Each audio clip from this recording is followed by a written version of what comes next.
The Late Night Alternative with Iain Lee on Talk Radio. We have ways of making you talk. Wow, I'm feeling good, man. Let me say this now. Here and now, let's get this straight. Boogaloo, baby, I made it great. Because I gave it the Latin beat. You know, child, I'm kind of hard to beat. Just commence your feet to skate. Pick up your arms and make them shake. Baby, if you think you're shy, do me a favor, honey, go someplace and hide. Yeah, baby.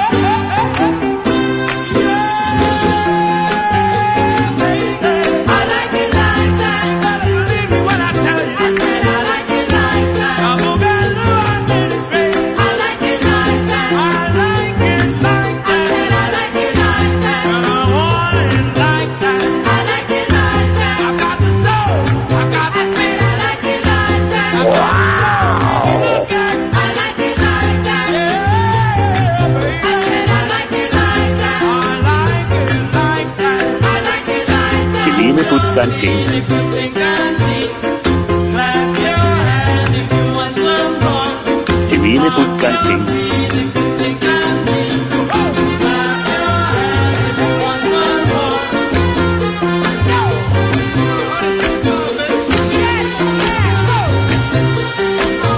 Here we go.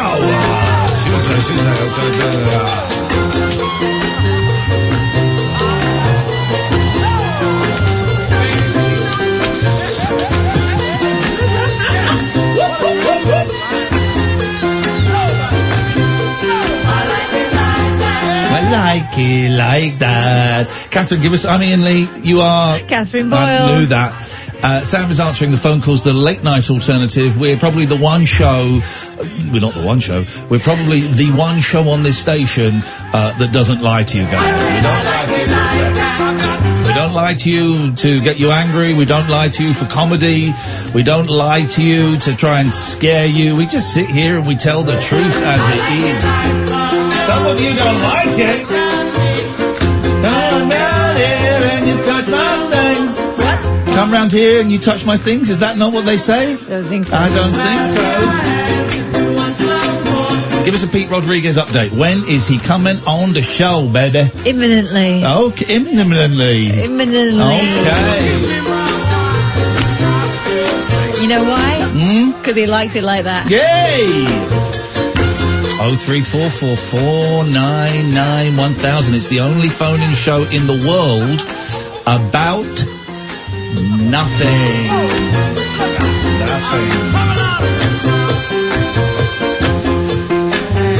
I want to bring in one of those. Do it. We'll find out what it's called first, otherwise you can never... You know the big, it's like a big, you know. Sometimes they look like a fish. Yeah. You know what I'm going to get? Let's do it.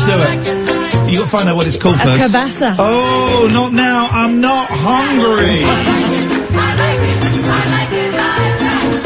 I blocked and muted so many people during the show last night. I might do it again tonight. I might do it again. I like it like that. I like it like that. I like it like that. I'll say it again.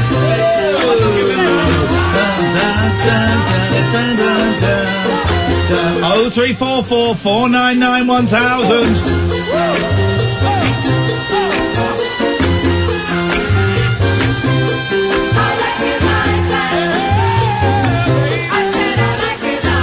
What a start to the show.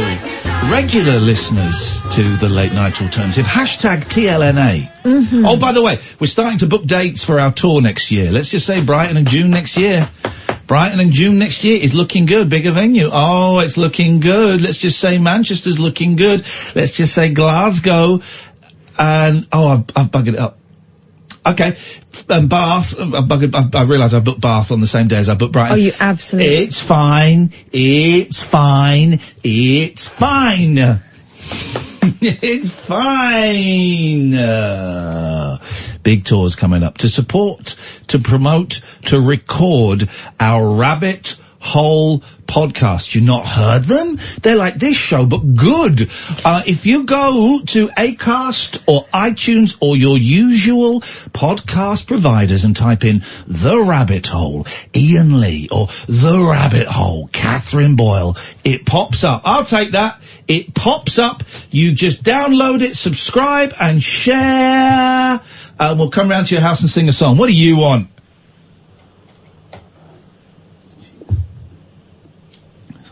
Hello? Yeah. Well, hello, caller, you're on the air. Okay, you didn't say my name. I just this second called up. Yeah, and I only this second put you on. I don't know who you are. We've just taken your call straight to air. I know, but you didn't say my name. So I don't know who you are. How could I say your name if I didn't know who's calling up? I'm taking calls straight to air. Okay. How can... If you're gonna tell me a joke, or you're gonna talk about either... I'm not gonna tell you... You're not gonna listen to me because you've got no manners. Or if you're gonna talk to me about one of the two B words, I would just say put the phone down now and save everybody the time. Maybe you're right, because Boris is... Put the phone down. We don't want the B word here tonight. Put the phone down. There we go, you see, it works. He was grumpy, wasn't he? Considering he's the worst caller I've ever taken in 20 years of phone-in radio. It's just like 3 minutes of Pete Rodriguez amping up the vibe. Completely. Don't phone in about either of the B words today. I just... Oh, it's so boring. Mm-hmm. It's so boring. Anyway, we got live shows coming up. Here's the thing. I don't really know where to go with the show tonight. I'm so tired. I think, I'll tell you what I'm going to tell. We'll talk about being tired in a minute. This is what I'm going to tell you. Right. So, you know, there was a leak in my bathroom. I think I mentioned this yesterday. Yes. Right.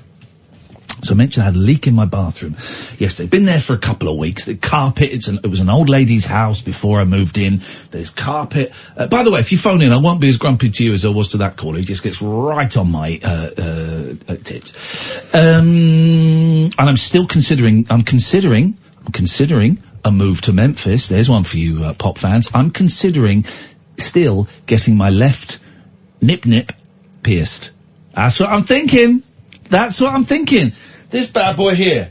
It's tiny. It's not tiny. It's tiny. That is a great nipple. You would have to get... That is a great nipple. That is tiny, isn't it? How's he going to pick... He sat a long distance away. If you pierce that... That is a great nipple. It will fall off. Get me a compass, I'll do it now. No. Spit on a pen. Is it you spit on a pen and just poke it through? Stop it. No. Stop it. What are you doing? I don't know, smart, though. That is a great nipple. It doesn't matter if it's tiny. It doesn't matter which one it's not. Show me your nipple. Let's compare nip size. Mine's don't know if bigger. you can call them nips anymore. Mine's bigger than yours. Just take it from me. All right, Sam, let's see your nipple, please. I wouldn't want to make you jealous. Oh, I'm not jealous of a big nipple. I think it's weird. I bet you got massive areolae. Oh. Thank you. I bet he's got a big, massive areolae that takes up most of his moob. I'm still... seriously considering getting my left nipple pierced. I told my kids the other day that it was the funniest thing. What? So yeah, I'm thinking exactly about my reaction. But it's, so my boys are obsessed with nipples. They think nipples are the funniest thing. They keep going like this. Look at my nipples and lifting their tongue. I don't want to see your nipples. They're beautiful, but I don't want to see them. We're in Sainsbury's at the moment. It's in a Propes. Still thinking of getting my left nipple pierced. Anyway, why the left one? Because that's the straight one, isn't it? I don't know. Which one's the gay one? Which one's the straight one? Was there ever a gay ear? I don't know. Do you? Here's the thing: the boys at school thought so. So yeah, probably. But the boys at school always would say that the ear that someone had got pierced. Oh, that's the gay ear. It's the gay ear. Yeah. Gay. Is there? Can we? Because I don't think the ear piercing is what made them gay, though. No, it would be the.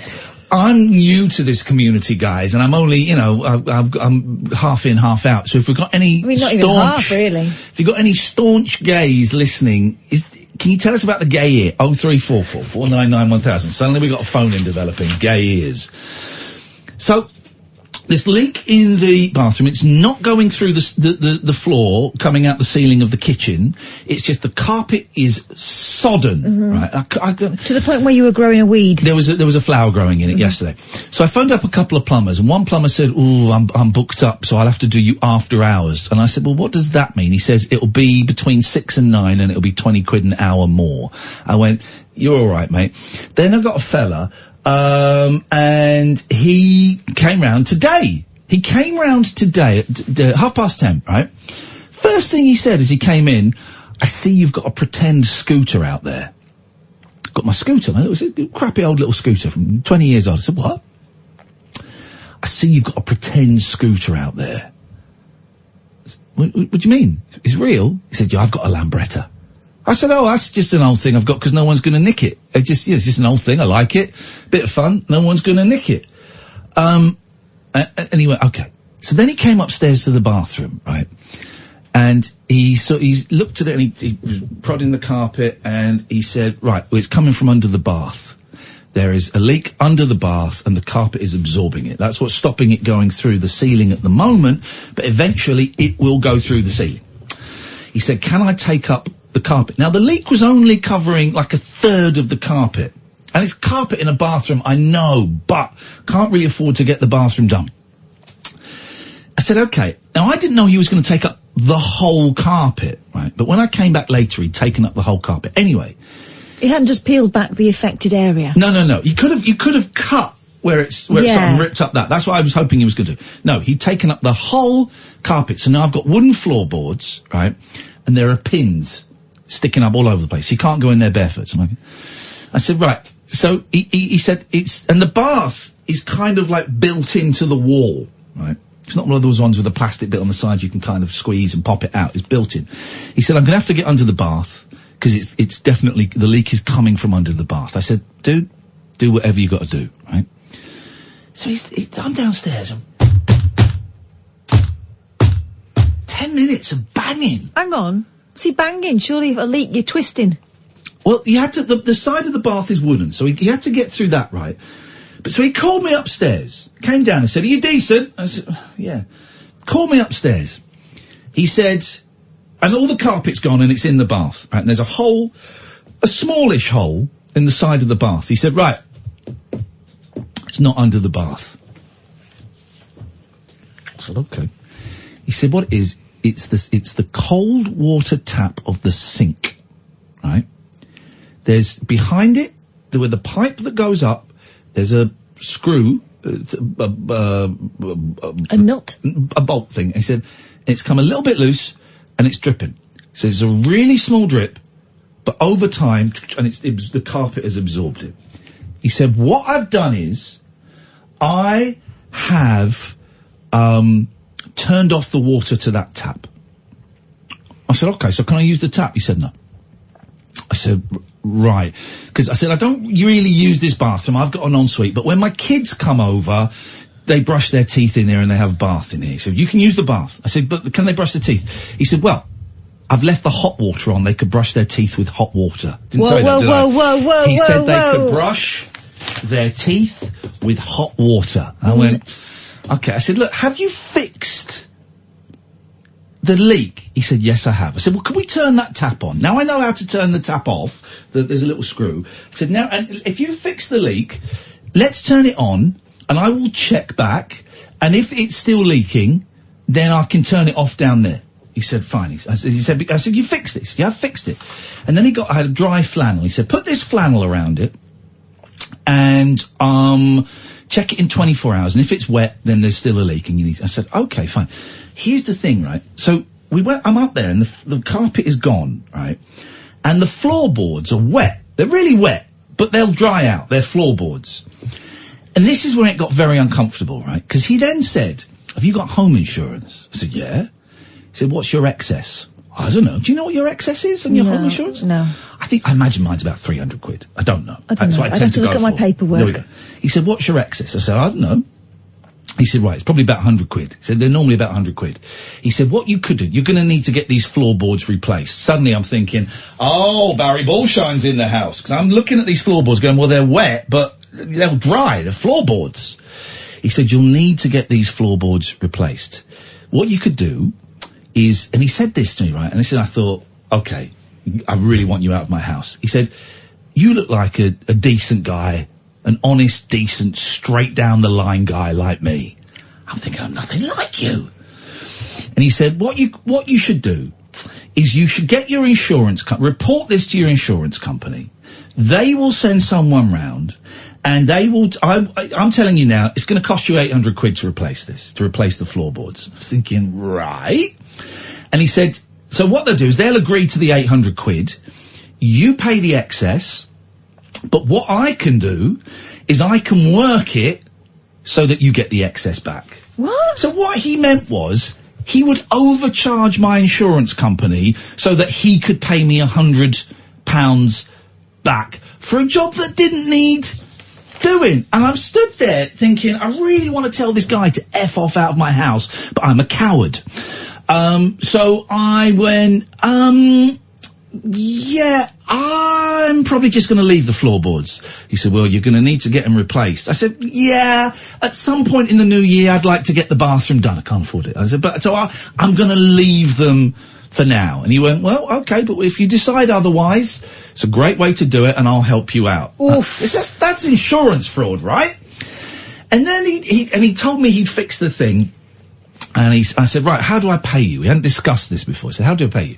And he said, 60 quid, you can do it cash transfer, or if you've got cash. Now, I knew I had a few quid in cash. And I got my wallet. I said, I've only got £45. So why don't I just do you a bank transfer, pay you electronically? He said, no, I tell you what, if you've only got 45 quid, I'll take that because, and I quote you, if you do a bank transfer, all the money gets lost in the bank. All the money gets lost in the bank? All the money gets lost in the bank? This guy. I'm thinking, what you mean is, some of the money goes to tax.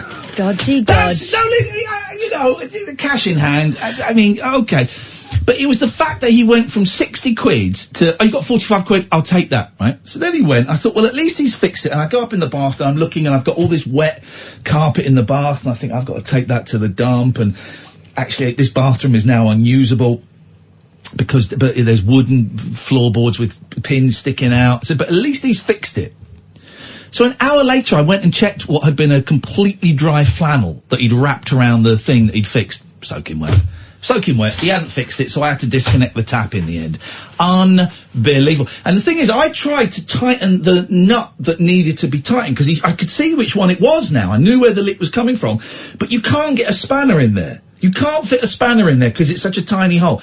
He never tried to fix it. He did not have to take up all my carpet. He didn't have to demolish my bath. He's buggered up my bathroom. That's what Barry Bullshine has done. Barry Bullshine has buggered up my bathroom.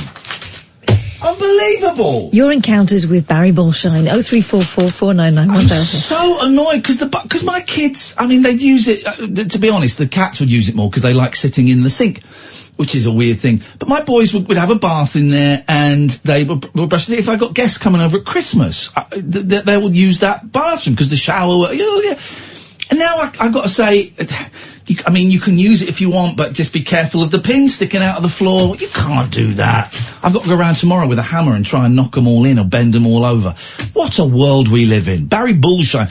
And I mentioned this online, and someone said, well, why don't you go on his Facebook page, because I've got him from Facebook, and give him a bad review. And I said, well, I'm not going to do that because he has my phone number, he has my address, and I was intimidated by him. I was scared of him, and who knows what, I'm not saying he would do this. I don't want to come home and find a brick through my window. I don't find my tyres of my pretend scooter slash. I don't want to get involved in a confrontation with someone I was intimidated by. I don't want him anywhere near my house ever again. Also, speaking from a consumer journalist point of view. Yeah. Before you can go to town on somebody, you've got to give them the opportunity to fix what you say they've not done. Well, also, but you don't want him back in the house. I don't want him back in the house. Also, I'm aware I'm complicit because I've been involved in a cash in hand thing that I didn't really want to be involved in. I didn't want to be involved in a cash in hand thing. I wanted to pay him electronically. Thank God you didn't go for the insurance thing. Oh my God. It's Imagine. balls up, and as he's leaving, he's going, well, if you do, if you want to get the bathroom done, I can certainly do it for you. I'm thinking, you've done the bathroom already, mate! I'm not letting you install things in there. Absolutely. I struggle with plumbers. I once told a plumber to get out of my house because he was an effing thief. He said, well, at least let's shake hands. I said, get out of my house, you thief. He was daylight robbery. Your experiences with Barry Bullsham, please. 0344 499 1000. We've got Alfie, we've got Chris, we've got a show. This is the Late Night Alternative. Kath and Iain on Talk Radio. The radio show for people who know the best part of the day is the night. The Late Night Alternative with Iain Lee on Talk Radio. 800 quid for some floorboards?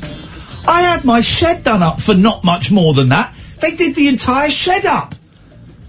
I'm not being funny, I could probably lay floorboards at a push. You get the right length and bit. I had trouble tidying it up and doing it completely neatly. But you lift up those floorboards, you lay new floorboards, you see where the struts are, you hammer nails in. My guess is the whole floor wouldn't need doing anyway. 800 quid! Jesus! Can I tell you something? British workmen. I'm putting it out there, I've said it. British workmen. The only time I have had trouble with workmen is when they've been, excuse me, no, I retract that, English workmen. That's the only time I've had trouble. The only time, and I can count 1, 2, 3, I can think of 4 off the top of my head. 4 times I've used English workmen, 4 times they've ballsed it up and it's ended up with an argument and them not doing their job. When I've used Albanians, perfect. When I've used the Poles, perfect. Little bit of nudging, but perfect. They did it. English, every single time. Guys, Chris from Port Talbot is coming up soon, so get your Chris bingo cards ready. Well, first of all, we'll get the hospital business. We'll find out that he hasn't got. Let me just check. Hang on a second. Let's just check. Chris, have you got ball cancer?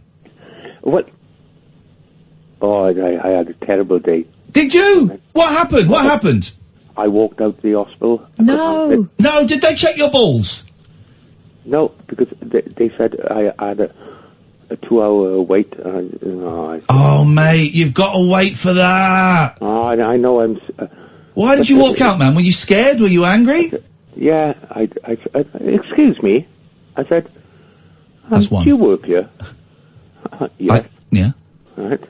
And it's going to be another hour wait. Oh, sorry. Mate, you've got to wait for that. Anyway, that's important. I know. There's a private hospital down in Swansea, and I'm going to go there. And But that's going to take like a week or 2 weeks. You'd have been seen by now, and you'll have found out that you probably haven't got ball cancer. Well, I hope I bleed now. Then. I hope you haven't as well, because I really, really like your calls. But you'd have that confirmation today if you'd just been a bit more patient. I know. Oh, mate. Anyway, it must be scary. Well, it still hasn't gone away. It's still the same. Can I just say something that you said yesterday, right? And we kind of went off on a bit of a tangent, but this is important. I know that this doesn't appeal to you, Chris, and that's fine. But do you mind if I address other men? Go on. Check your balls. Everyone check your balls. Men check your balls. Girlfriends check your boyfriend's balls. Mums probably best not to, but everyone check your balls. I check them all the time. I check them. I got told off for checking them on a bus the other day. I check them too often. I check my balls too often. I should check my balls significantly less than I do, but I just love doing it. You're very familiar with those balls. Very, very familiar. If anything changes, what you're feeling for is like a hard lump somewhere. Just a little hard lump, a little nodge, a little something. Check your balls, man. And as soon as you think that there's something not quite right, or you think, well, that wasn't there when I checked them the other week, or I don't remember feeling that, Go to the doctor. I've had the doctor check my balls. I was always, as a kid, I was really afraid of the hold and cough test. I didn't even know what it was. Is that a true thing? Yeah, it is a true thing. I've actually done it, and I never knew what it was, but I knew that it was a thing that I heard about when I was very young that soldiers did, where they would drop their pants, someone would hold their balls, and you cough, right? And it terrified me, and I ended up having it done years ago, probably. It was all right. It's not even, once you've done it once, it's not even embarrassing. I've had a doctor check my balls. It's fine, man. Everybody, men, so half of everybody, check your balls. Just if you're having a shower, just check them. Everybody else, check your boobs. Check your boobs. Here you go. Men check your boobs as well, because men can get breast cancer. Peter Criss, the drummer from Kiss, had breast cancer. So men, everybody, just have a little check. Any little lumps there? No. Any little lumps down there? Oh, no, but there's one growing. Naughty. Everybody check your bits and pieces, because a little bit of embarrassment is better than being dead. Simple as. Chris, welcome back. Anyway, I want to talk about your bathroom. Okay, there we go. It's the hot topic of the night. Eyes down, ladies and gentlemen. Are you a peasant or what? Are you a peasant? Yes. What do you mean by that? Well, who has carpet in the... Old ladies. I bought the house off an old lady.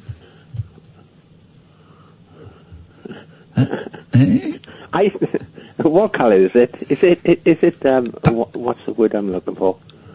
Crap, yes. 70s. I'm wet. It's kind of a pale brown. It's horrible. No, it's even got... No, it is. Trust me, I live there. It's even got... The main bathroom's even got a bidet in there. I'm trying to think what's it called? The colour 70s. Aubergine.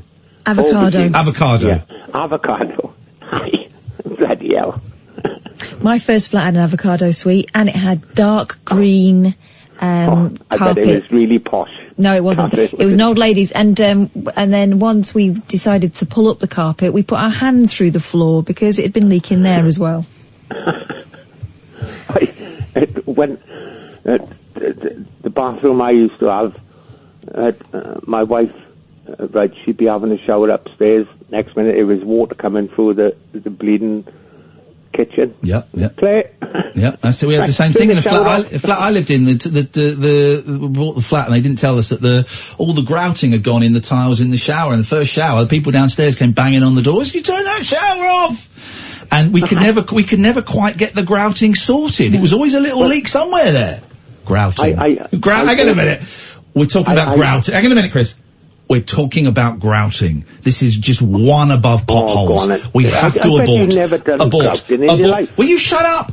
Abort. Will you shut your face? Abort.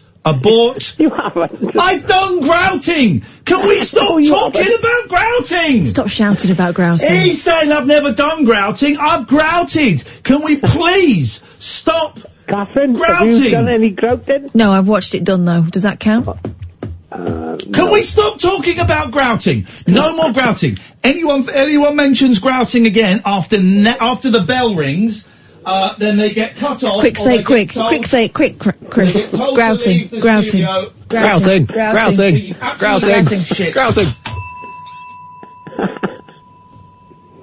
See, you haven't got me on the bingo thing because I haven't said anything that I normally say. Okay, Kath, write down your 4 things. Right, hang on. Just wait there. Just keep. Are we writing down? We're playing Chris Bingo now. Write down your 4 things. We all know what they are. Let me get a bit of paper. Okay, I got my 4 things. I've got some. By the way, Jeff, if you're listening, please make some proper Chris Bingo cards. I'm playing a little bit fast and loose with some of these. I've got some unusual ones. Have you got your 4, Sam? Catherine, have you got your 4? Yes. If you are playing at home, you need 4 things you think Chris is going to say. Whoever gets them first. I'm going to do it. Sorry, Chris? I know, even though I don't know what I'm saying. You haven't got to say anything. Just be you. Just be you, and you're a confident Welsh blind man. Oi. I'm There not it is. blind. Hey, don't I know. got 2! Oi, and I'm not blind! I got 2! I got 2! How many have you got, Sam? I got 1. You got the oi? Oi. I got 2! I almost swore then. Yeah, it doesn't matter. I got 2. Excellent. Oi, I'm not blind. Yes! Did you go into... Oi, stop ringing that bell. It's nothing... Oi, nothing wrong with my urine. With your urine? There's nothing wrong with your urine. Did you go... What's that urine. What's that shop opposite you that you go to?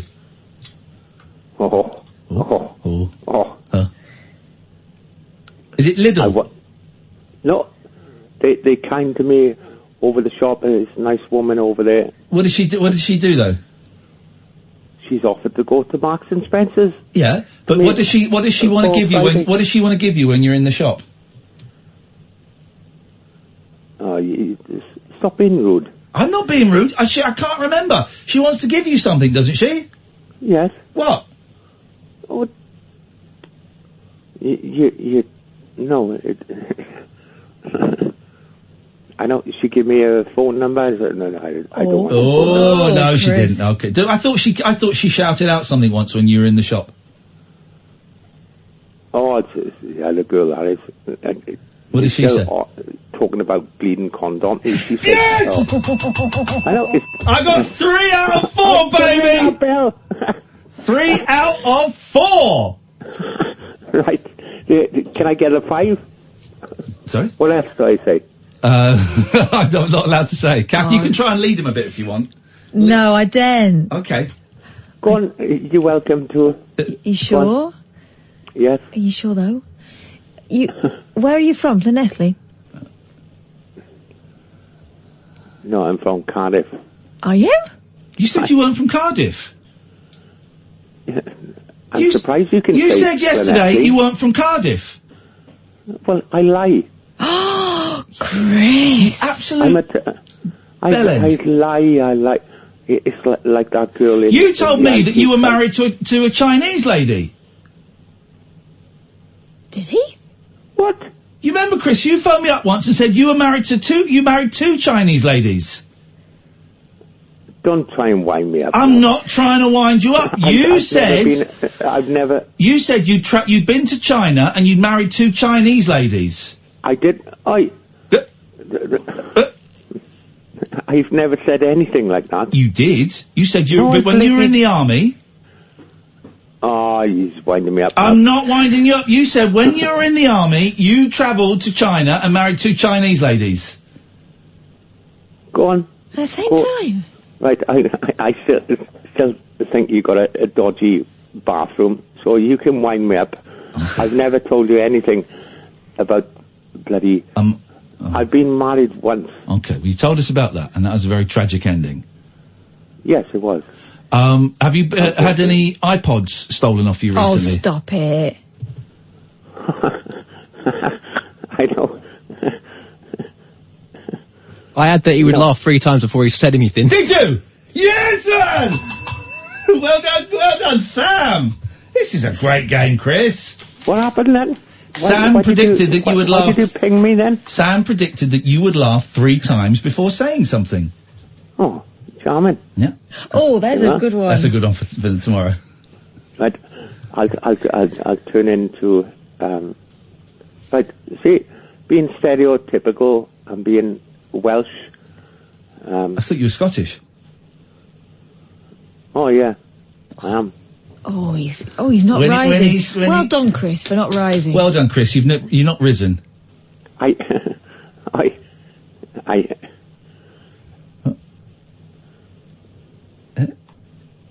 Time's running out.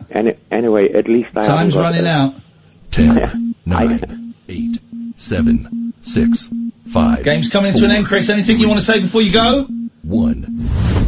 Keep on doing the... Too late. Thank you, Chris. He's right about your carpet, though, isn't it? Okay, well, I got oi, not blind, and condom. Yeah. I didn't get what you talking about. That's what I was trying. That's why I was telling him rubbish, because I didn't get... Sam, which ones were you missing? I was missing I do apologise. Mm-hmm. And come on now. Catherine, what were you after? Behave. Shut up, you. And what do you mean? It's a good game. I do love Chris. Chris is a very, very good sport. Thank you, Chris. Alfie, stay there. We'll come to you next. 0344 499 1000. The late night alternative. Catherine Boyle, Iain Lee, and a little bit of Sam. Weeknights from 10 on Talk Radio. The wild man of late night radio. The Late Night Alternative with Iain Lee on Talk Radio. Evening, Alfie. Hello, how are you? Very well, Alfie. What have you got for us tonight, please? No, I was driving home and I was listening to you talking about getting your nipple pierced. Yes. Oh, are you a nipple piercer? I did about 97, 98, got my nipple pierced. And I only took it out a couple of years ago. Yeah. You took them out a couple of years ago? So I took them out, I had only one pierced. Yeah. But I don't know, why do you want to get it done? Because I want to be like you, Alfie. I want to be a man. He's not going. No, the reason why I got it done... Yeah. Was, Billy Connolly was on the Wogan show. Yeah. Oh. And he got his nipple pierced. He showed Wogan it, and I goes, that's the coolest thing I have ever seen. Yeah. So, and I went and got it done. But then... Ridiculously painful. One of the most painful things I ever got done in my life. Oh, now, suddenly I'm not so interested. I thought the nipple had very little feeling. Well, I don't know. I near fainted. Do they knock you out? Is there an anaesthetist there? Imagine going to a tattoo parlour and getting an anaesthetist. No, but So, Alfie, how old were you when you had it done, mate? 25, 26. Okay. And you did it just because Billy Connolly had it done on the telly? Yep. I love it. How dumb are we men? How dumb are human beings, Alfie? Excellent, brilliant. You got to do things just for the hell of it sometimes. And what did you have through it? Because I want like a bolt through it. No, well, I just wanted it done, so I didn't really know. So I left it with a girl in the tattoo piercing place to sort it out, and it was just like the ball, the circle lad with a ball on the end of it. Like a door knocker. A tiny door knocker to your heart. Like the thing that goes through the bull's nose. Yeah. I imagine it being like a little bolt going through mine. Okay, yeah. Whatever. That would work. But when you say it's the most painful thing you've ever had done, is it more painful than bashing your knee on a coffee table? Well, I've broke my wrist and I put the two bones out through it and I had to get it rebuilt with 3 pins. Yeah. It was a similar pain. Ooh, flipping out, man. That's the nipples. Maybe but it was, do you know how they actually do it? Do you know what? I don't. I assume. Let me tell you how I think they do it, and you can tell me if I'm right. They get an ice cube, and they, the ice cube, like one side of the ice cube, it has like a dip. They put your nipple in the dip. This is genuinely how I imagine it, Catherine, so I don't know what you're laughing for. They put your nipple in the dip of the ice cube. The nip dip. The nip dip. And they hold it there for like, I don't know, a minute, 2 minutes, so it numbs your nip. And then they whip that off, and they have like a tiny little, like a gun that fires I'm just telling you how I think it's done. A tiny little gun. Well, it's a normal sized gun, but it has like a tiny little thing that comes out, and they get your nipple, they do it like this. They get the nipple, and they pull it, they get the work experience to pull it, and then they get the gun, and they put it through, and it fires through and comes back, and then they put the ice back over it to stop you getting a very serious disease.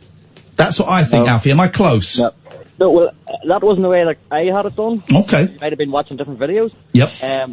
The way they've done it to me, I don't know if it's right or wrong, or it was one of those. They bit it with their teeth. They sent me upstairs, lady on like a barber's chair. Yeah. I can remember, it was about 20 years ago. Same thing, she put her gloves on, but they have this thing that's like a vice grip. You know what a vice grip is? Like a pair of pliers. Yeah. Yeah. So what they do is they flare your nipple a wee bit, and then they clamp it. They clamp your nipple? They clamp your nipple until it draws out, and it draws the nipple out. I have used nipple clamps in the past. It's not something I'm afraid of. Oh, brilliant. Okay, excellent. So... Were they tiny ones? Yeah, they were tiny ones with a chain, and then no, you I mean, because you've got tiny nipples. Get stuffed. Don't nipple shame me. Idiot. Carry on, Alfie. Ignore her. She's been really ridiculous. No, it's okay. So they put the clamp on, and the nipple sort of draws out, and then they clean it with a bit of alcohol. Now, then, it's not a gun, but it's like a pin, And it's that point where they push it through slowly, and that's where you're going, holy moly, what the am I doing this for? Put it through slowly, you look down, you go, then they pull it out, and they screw the ball end on and pull the bit that stays in through. But it's actually just the point where the pushing it through the nipple is ridiculously painful. But there won't be that much blood, will there? Because there's no blood in the nipple. It's just a wee trickle. It's literally just Little trickle from the nipple. Yep, that's it, from the side of it. Which I think was an album by Yes in the 70s. Okay, and then do they put the nip ring straight in? Yeah, more or less. They make the hole, and as they're pulling the lard out that make the hole with, they sort of push it in, push it round, and there's the wee clavis clip. And then how long until it's sealed so that you can, because obviously you buy a collection of nip rings. Christmas is coming. Yeah. How long until you can swap your nip rings over? I left the same one in for like 15 years. Oh, you're disgusting, Alfie. But you clean it and you swivel it around, you wiggle it about. Swivel it around. Yeah, and inside, because the scar tissue, so it's not sore. Did you ever, and if this is too personal, tell me, did you ever get a partner to tie a little bit of string around it and yank it? Yank it just as you were about to complete the deal? But I had a girlfriend that didn't actually like the look of it, and she used to make me put sticky plasters over the top of it. Oh, no. Which, I don't know what that, but I had there was another girl that she did like to yank it and muck about with it. You muck about with it. Whoa, flick it. Well. And so you've taken it out now? Yes. And what was the deciding point? No, I had to go and get a CT scan on something, and then they said about jewellery, metal, because you have to go inside the thing, and a look will take it out. And I just sort of took it out and never put it back in again. Oh, man alive. But it's quite, I had a tour at one time. Do you know what 6-bar fence is? Say that again, Alfie, your line just dropped out for a second. Yeah. Do you know what a 6-bar fence is? Out in a field, you know, you have a gate with 6 bars on it. It's like a metal gate. I was sort of rolling over the top of it one time, and I caught the nipple on it with a nipple ring. Oh. You know what I mean? Through the t-shirt. That was extremely painful. Oh. But then you get also, I would be worried that torturers would, you can pull a nipple off. You know, sometimes, you know, this is absolutely true, Alfie. Do you know what the most common thing after cut those water bottles and things, the most common thing that are swept up from the route of marathons are? Oh, I've asked me. I'll tell you. Is nipples. Oh, shut Nipples. This is true. Nipples. This is true. This is why. I've had a nipple rub. Yeah. But never nipples. This is why you're supposed to put either Being swept Vaseline. up. You're supposed to put either. It's true. You're supposed to put either Vaseline or plasters over your nips, because if you've got a top on and you 26.3 miles of that, nipples fall off. That is not even a joke. It depends on the t-shirt you're wearing. Exactly. You can spend get a proper t-shirt if you're just wearing proper base layer, 20 odd quid. Stick it on and you can run away. So would you consider getting your nipple pierced again? I don't know. It's not saying no. He's not saying yes. I'm not saying no, I'm saying yes. But I don't think I'm sort of past that time in my life where we get any entertainment out of it. Okay, all right. So so all opportunities are down. Yeah. Would you get my boys find them fascinating to the point I'm terrified they're going to do it. The airwaves in the ear. You know, the big holes in the ear. I have a friend who has various different tattoos and different piercings, and he has a couple of them. And no, I don't think, he started off with one, and then he got it out bigger and bigger and bigger, and now it's like the size of, what would you say, a pound coin. Ugh. And you can see through it, and you're going, that's there forever. Yeah, you can't get rid of that. Well, you can have it chopped off and eaten up. Yeah, but it's still very visible. Yeah. I mean, I used to be really against tats, and I used to be one of those radio hosts that will come on and rant against people with tats. Now I don't care. Probably wouldn't get one myself. I might do, but actually I've got quite a lot of respect for body art, and I can understand why people will get them. I do think sometimes people have too many, but I'm not going to call them out for that. That's their decision. But I do not get The holes in the ears. That's the one thing you think, come on, I guys. never even had my ears pierced. No. Or a tattoo. I just decided to get my nipple pierced because Billy Conley had it. So I don't know. What was the gay ear, Alfie? Do you know? There is a gay one, and even the nipples, I don't know. I just asked her, she laughed and she pierced my, let's see, it's my left one she pierced. Yeah, that's so I don't know if that... It's the one I want done. It's the one closest to my heart. Alfie, I really appreciate your wisdom on this subject. Thank you. No problem at all. Thank you, mate. Enjoyed talking to you. That was a good call. Here we go. This is the Lost Soul says, be careful with your new fishing magnet. It would rip the tiny nipple right off. That's true. I would have to be very careful with that because I have ordered a fishing magnet set. I ordered one for me and I ordered a smaller one for the boys. Sunday, we're going magnet fishing. I had a big discussion with my 9-year-old today when I told him about it. We were really talking about the ethics of it. What happens if we find gold? I said, right. He said, would we be able to keep it? I said, well, I said, I don't quite know the rules, but, if someone saw us, we'd probably have to hand it into the police, reluctantly, and just keep our fingers crossed that no one claimed it. So I'd have to be careful with my nips. Alistair, stay there. We're going to come to you in a second. Let's go to Leslie first. Good evening, Leslie! Hello, Ian. Hello, Leslie. What can we do for you this evening? First time calling. I don't think I can top that last conversation. Well, what have you got pierced? I don't want to know.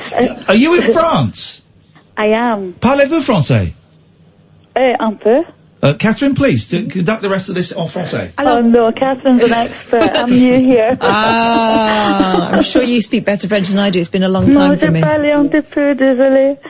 Whereabouts in France are you? I'm in the Vienne. Oh, beautiful. I don't know where that is. Are you living there now? I live here. I've lived here for about 4.5 years. I came on holiday, fell in love with the sky, and it just kind of happened by accident. Did you say the sky or this guy?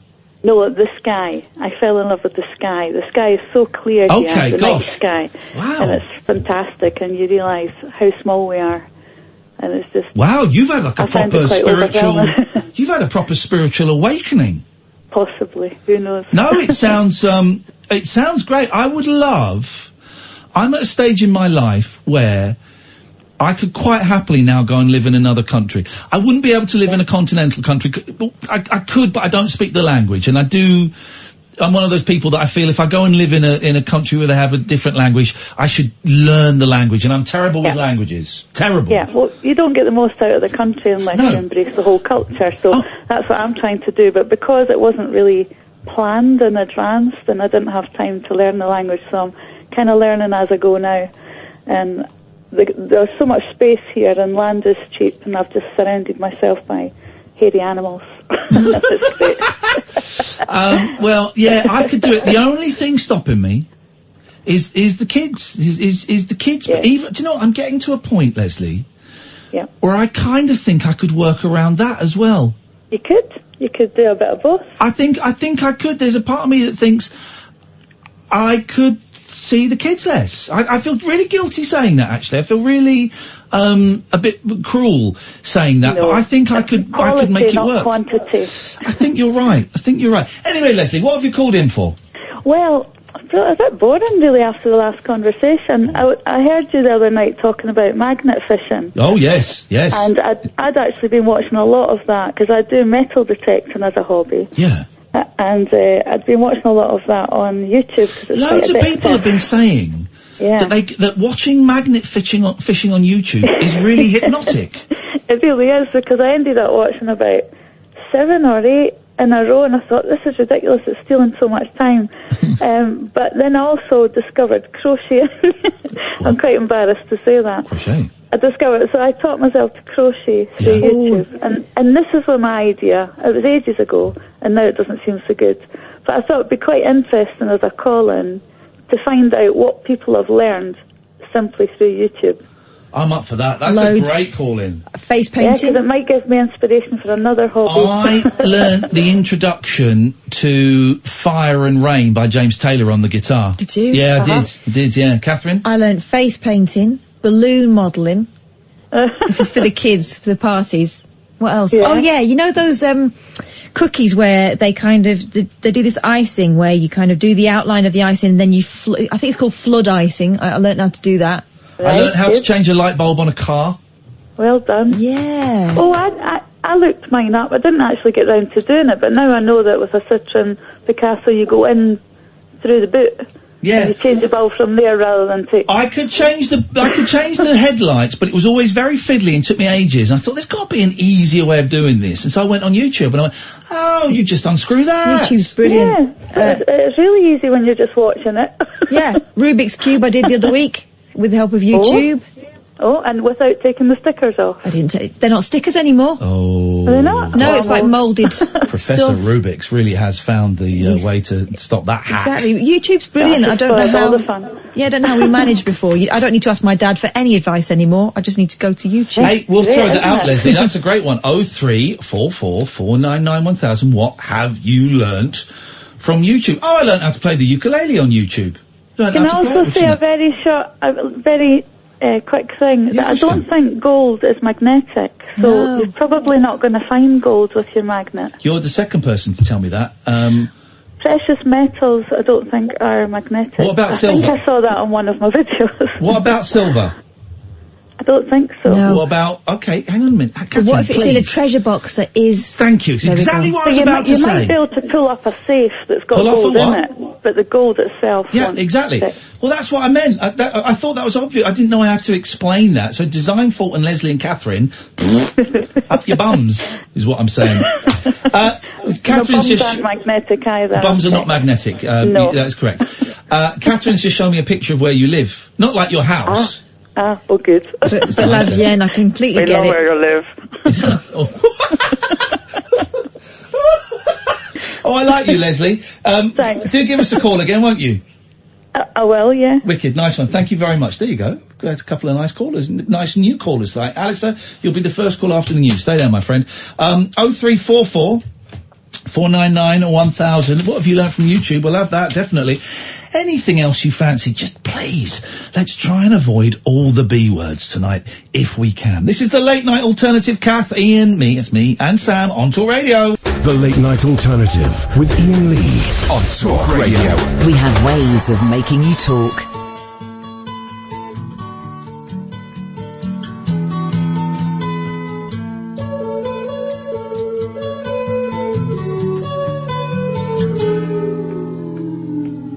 Here comes the sun, doo-doo-doo. Here comes the sun, and I say it's alright. Little darling, it's been a long, cold, lonely winter. Little darling, it feels like years since it's been here. Here comes the sun. Here comes the sun, and I say it's alright.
good, The Beatles. Good. I've not seen that film before. It's a nice little film there.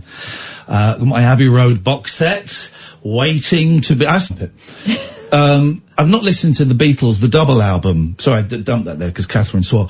I've not listened to the double album, the Beatles. You guys may know it as the White Album, excuse me. No such album exists. It's not called the Beatles. And I've still not listened to that, but it's not one of my favourite albums, whereas Abbey Road is joint first. Abbey Road... with the greatest hits. What's the Alan Park? What's your favourite Beatles album? Well, best of the Beatles. Abbey Road and Revolver are the two that really, if push came to shove, I would probably go Abbey Road. Not Rubber Soul. Rubber Soul's great. Do you know what turns me off Rubber Soul? I'd rather see you dead, little girl, than to be with another man. It's such a horribly violent. And we know that John Lennon had a history of wife beating, we call it assaults on his female partners, certainly with Cynthia. Certainly with Cynthia. There are varying accounts. Some say it was only once, as if only once makes it okay. Some say it was probably more than that. So to hear him sing a song about I'd rather see you dead, little girl, than to be with another man, something about losing my head, little girl, and I won't know where I am, you kind of think, well, that's a little bit, even without his violent history, it's a little bit, it's a horrible song. So I do like Rubber Soul. Rubber Soul's in the top 5. I mean, I don't make me rank. You don't have to choose. I do. Rubber Soul it's probably number 4. Right. I'd say. After the best of the Beatles. Please stop doing that. Last I found a Beach Boys podcast, right? It's been going for 2 years. I only just found it. And the first episode is the two guys, goes on for an hour, it's great. It's the two guys ranking their top 10 Beach Boys albums. And every one I'm going, no, you're wrong! You're so wrong! Love You is a terrible album! You know that Love You, don't you? Beach Boys Love You. It's the one, 1977, I want to say.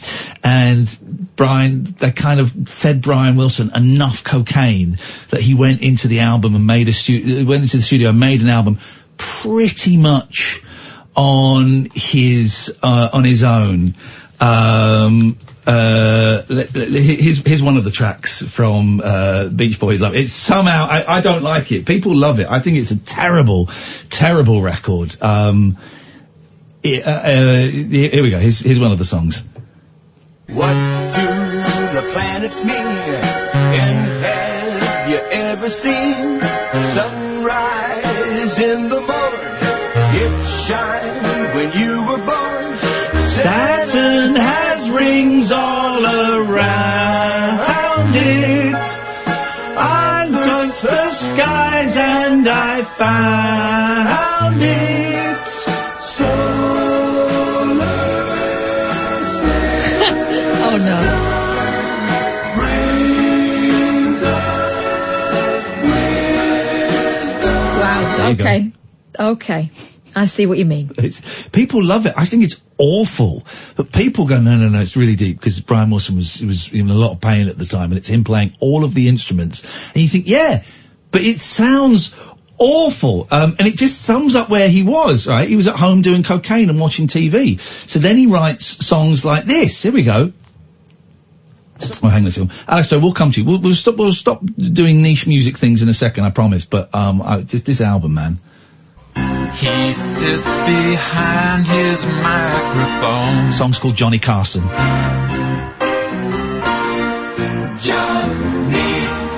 Carson. He speaks in such a manly tone. Oh, okay. That's where it was going. Carson. Every man comes on and says, here's Johnny. There we go, it's a great line. Every night at 11:30 he's so funny. No. Johnny and funny do not rhyme. Shall I play the big ballad from the song, from the album? This is called Love Is a Woman. This is a big ballad from it. Love is is a woman, so treat her tenderly tonight. Love is a woman, so give her all your love tonight.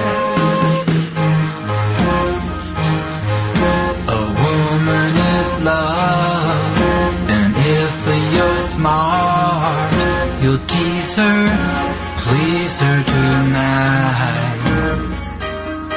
So take my advice, You just treat her nice, and you'll find a woman is love. There's one more. God. What's the song? What's the song that has the line? Hang on. This is the worst one. Beach Boys Love You. I know we lose listeners when I do all this. I'm really sorry. But, roller skating child is probably not. Ding dang, honking down the highway. Good time. Here we go. This is, I think it's this one. Here we go. This is flipping incredible, man. This is incredible. It's a Good Time by the Beach Boys. Oh.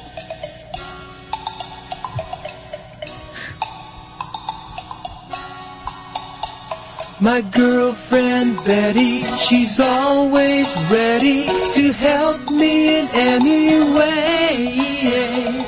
She do my cooking, she's always looking for ways she can make my day.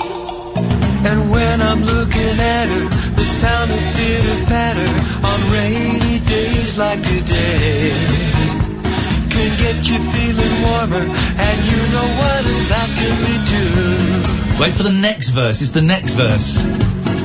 Maybe it won't last, but what do we care? My baby and I just want a good time.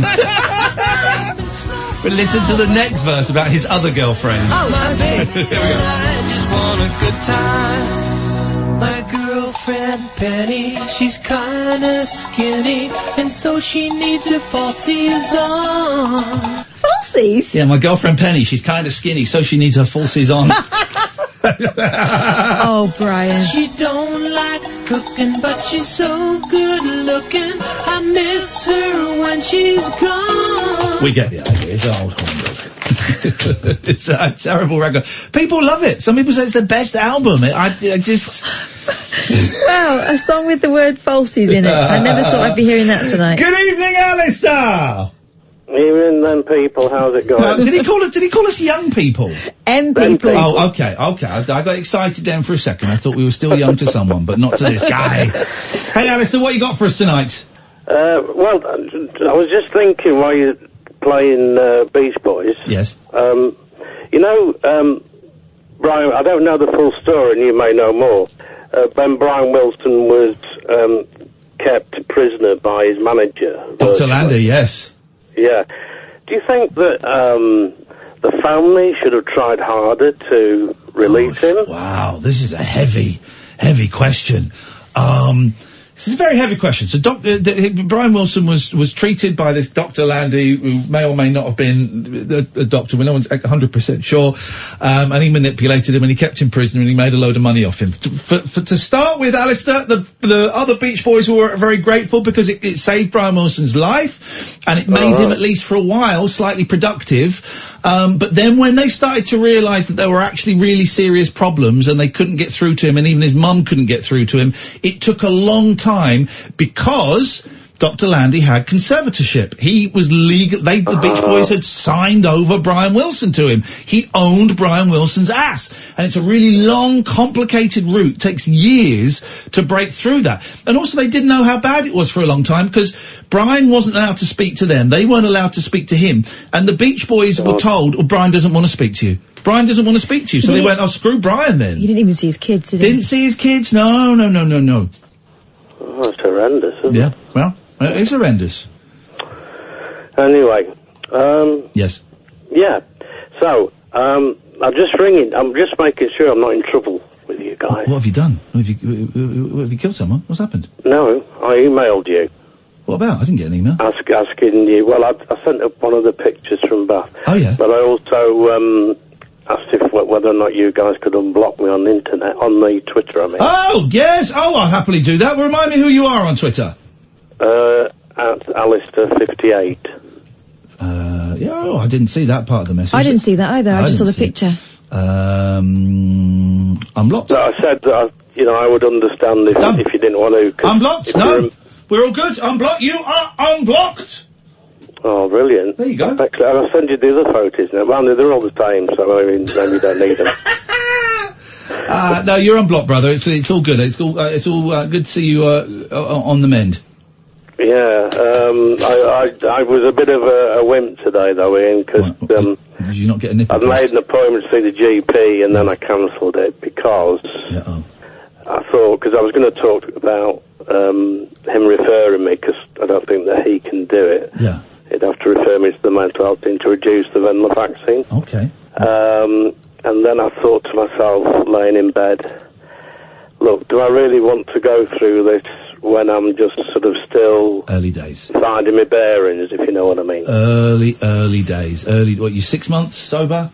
5 months on Thursday. Congratulations. Early days, man. No rush. Okay. Listen, I can't tell you what to do, and only you know how you feel. Get a year under your belt. Get a year under your belt before you start thinking about... I would suggest, from my personal experience, I wanted to get a year under my belt before I started messing around with medications and stuff like that. Get a year under your belt. Get that, was it black keyring in NA? I don't know what it is in AA, black chip probably. Get a year under your belt, and then start, then talk to your sponsor, then talk to your doctor, then talk to us, then start looking. There's no rush. No. It's a marathon, not a sprint, Alistair. I'm sure you've heard that a few times. Right.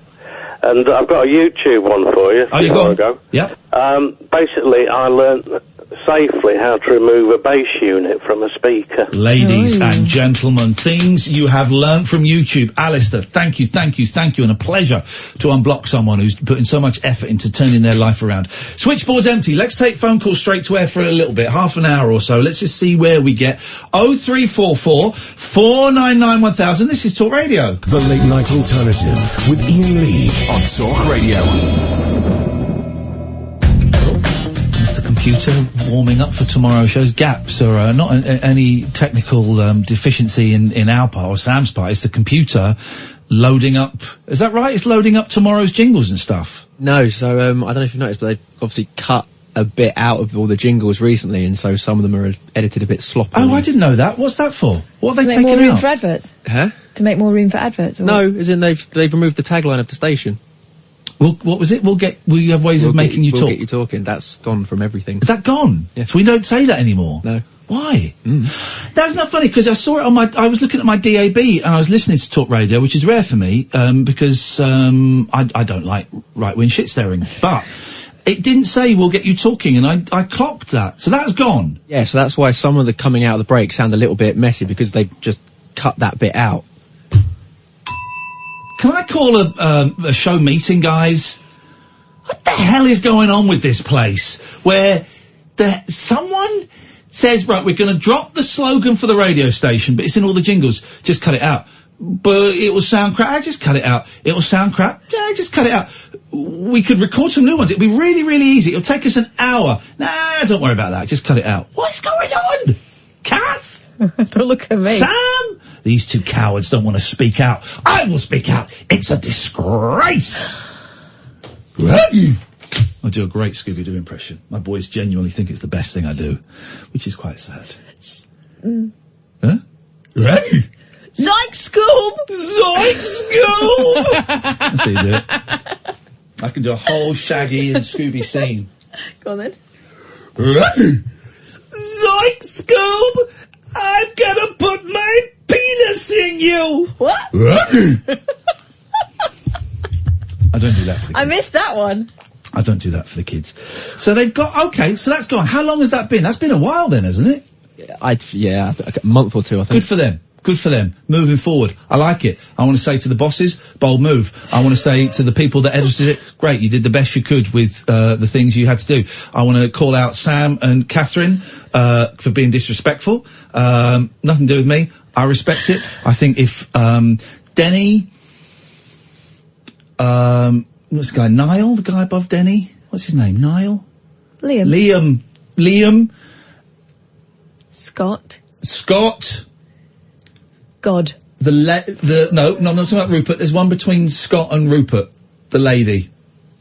Rebecca Brooks. That's the one. If that's how they want to play it, it's fine by me.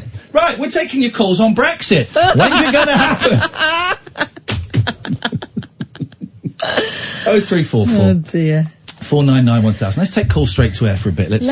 I'm always aware that when I play obscure Beach Boys music, we lose a lot of listeners. I'm aware of that, but sometimes I just can't stop. I think it helps sort the wheat from the chaff. We just want the keepers, the ones that will persist. What you got for us, Boyley? What are you doodling? A buh. Oh, you are doing a buh. Oh, she is doing a buh. Persistence. I appreciate that in a person. Sorry?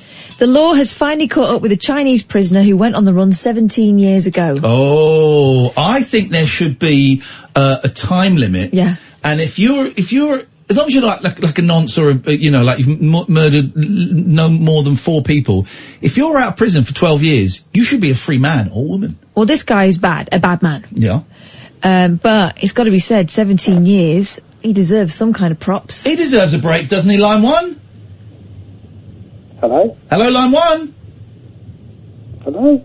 Hello, line 1? Have you been on the run for 17 years? What, me? Yes! Oh, me? Jeez, man, yes! I thought you would know my name by now. I neither know nor care. I'm doing theatre! Of course I know your names. Good evening, Ray. The name of this station is Talk Radio. Write it down. Of course I know your names, guys. They come up on the screen. But I can't see them because I'm on the other side of the screen. I'm doing theatre! Here's the thing. Let's rip the curtain down. Let me show you my old boobs.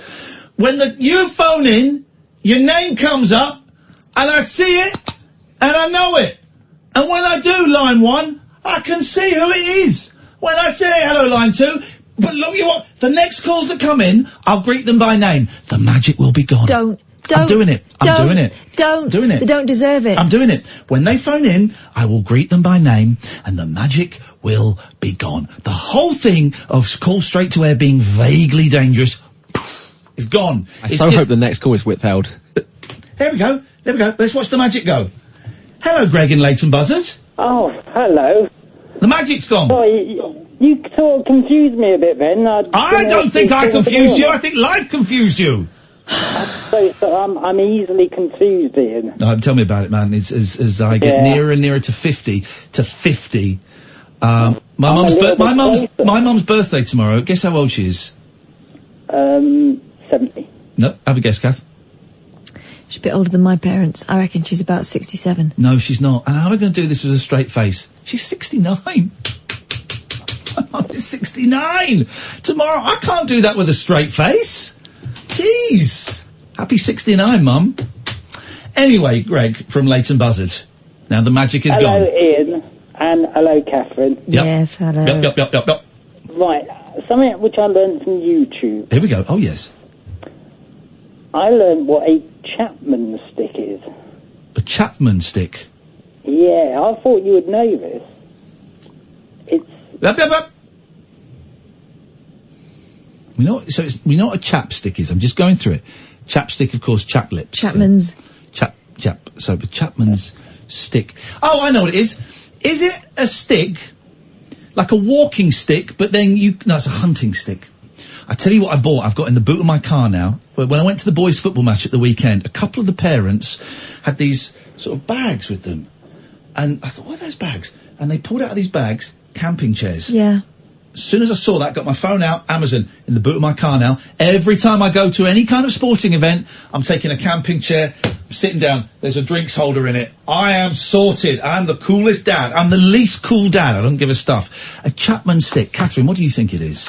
A Chapman stick. Is it something to do with marking out? Nope.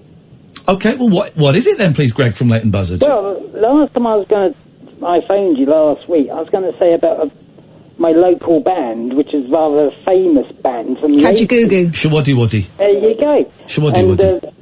No, it's Kajagoogoo, but... Yes. See, the bass player... Nick Begg. Beggs, yes.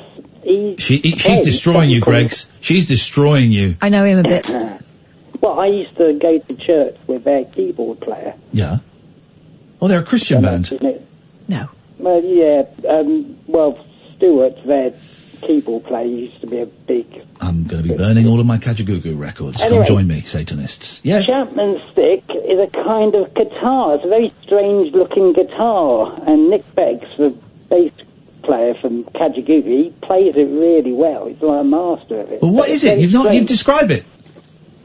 No, that's just being an idiot. What are you doing? Tickling a fish? Playing a Chapman stick. Got the main arm of the guitar. I'm not very musical. No, you're using very technical language here. The main arm of it, if you know what I mean. Then you got the sort of the body of it. Oh, I've seen that. I've seen one of those. It's a guitar for idiots. One big stick. Yeah, it's a stick. Yeah, I've seen those. Yeah, I only learned that last week. Here we go. And this is what a Chapman stick sounds like, ladies and gentlemen. Here we go. And please welcome the Chapman stick. Doing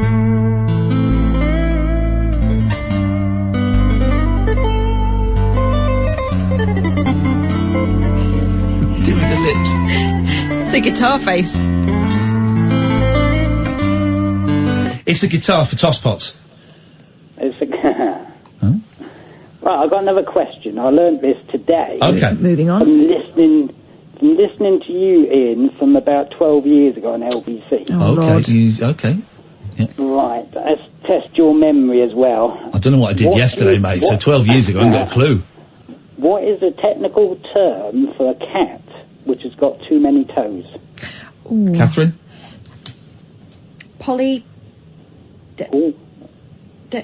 No, I know Catherine knows this because we were talking about this the other day. They have them a lot in America. Yeah. Think of a flying dinosaur. Polydactyl. That's it. Thank you very much indeed, Greg. Let's go. I've got my wobbly finger is something dactyly, I think it's called. Okay. I'll let you look it up. Let's go to line one. Line one, you're on the wireless. How you going, Ian? All right? Very well, thank you. What have you got for us? Just a question. Obviously, you're a radio presenter, and I take it you find it very easy to talk to people. And on the radio, not in real life, I don't. you know, that's something I've been struggling with recently. I'm finding them just at work and that I'm fine. Yeah. I know I'm doing. I know what I'm talking about. In regards to social activities and stuff, I've got nothing to say, and it's... Oh, man, I totally identify with you, my friend, because I hate social situations. I avoid social situations as much as I possibly can. I do not know. I feel like, and I bet you feel the same, I feel like I missed the day at school where they taught everyone else how to do small talk. Because I can't do it. And I sit there and I watch people doing it. And I've tried and I think, I'm not interested in someone I've just met at a party. I don't really care what job they do. I don't really care if they've got kids. I don't care how long they've lived in the house. I don't care. So why would I want to ask those really dull questions? Yeah. That's how I'm feeling. Well, exactly. The only tip I've got, is sometimes I am able to pretend that I'm really good at, I'm one of those people that's really good at doing small talk, so I act. I think sometimes there are things I have to go to, and I think, right, when I get there, I'm going to pretend I'm one of those people that's really good at small talk. But generally, I can't do it. Kath's been at events with me where we've seen people on the other side of the room I know. Remember when we went to see that Laurel and Hardy film, Richard Herring was there? And it was like, well, should we go and say hello to him? And I said, well, I'd like to, but I don't have anything to say. In the end, we compromised. As we were going out to get some air, we walked via him so we could go, hey, Richard, hi, Richard. Nice to see you. Hope you're well. This, we're going out to get some air. So that's it. I really can't do it in real life. This isn't real life. Talking to you now is not real life. This is a performance for me. Yeah. Why is it important for you to be able to do this, do you think? Well, I've just started counselling because I've had a bad breakup a couple of years ago and kids are involved. Okay, I'm sorry to hear that. And so I've been going through, I've had to go through all the courts and all that rigmarole, and it's now coming to a head where I've just got to start sorting myself out a bit more. Would you say this is worse? Has this become a problem since the breakup? Have you lost your confidence? I was in an abusive relationship for 6 years. Right. And so I think that before that, I never even thought about it, so I don't know. But you could do it before that. If you look back, say, 10 years, can you remember being at, in the pub and being at parties and stuff and being able to talk to the person next to you? Yeah, I Right. suppose so. Well, then it sounds like you need to rebuild yourself from, I'm guessing, a pretty low level in terms of self-esteem and confidence. And counselling would be a great way of starting to do that. A great way of unpicking. 6 years in an abusive relationship is a long time, and a lot of damage can be done. That damage can be unpicked, but it's going to take quite a bit of work. But it'll be worth it. Yeah, it's my first one today, and it has made me think about a lot of things. And Good. If it's made you... Go on. Yeah, the way I've been dealing with it up tonight is work. I work. Yeah. 24 hours a day when and where I can. Self-employed, so I can work. Well, listen, that's kept you... That sounds like the working has kept you alive. Yeah. So that's great. That was your coping mechanism. That's great. That's what it took. Some people take drugs, some people drink, some people go to the gym. Yours was work. That's actually not such a bad one. It's kept you alive. Brilliant. Now with the counsellor, once you learn to trust the counsellor and learn to start seeing the damage that has been done, you can then start to let go of work a little bit. With holding work with your left hand, start letting go of that a little bit and start grabbing life with the right hand. Yeah. You'll get there, man. But it will be hard work. You've not called me before, have you? I haven't, no. There you go. I listen. I work a lot of nights.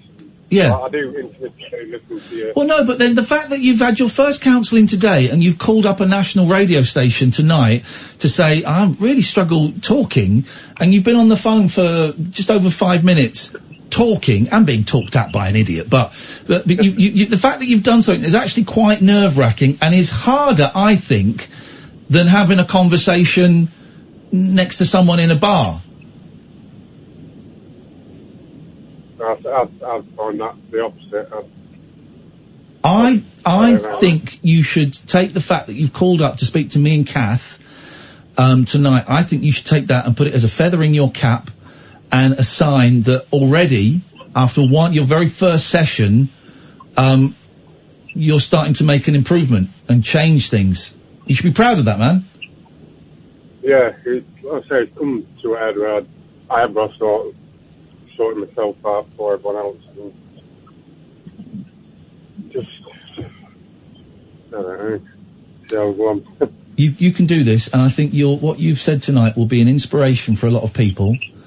I wouldn't be surprised if we get another couple of phone calls from people, probably men, but maybe women as well. I bet we get another couple of phone calls tonight from people in a similar or who have been in a similar situation, sharing their experience, and how they managed to move on from that. So I would suggest you keep listening.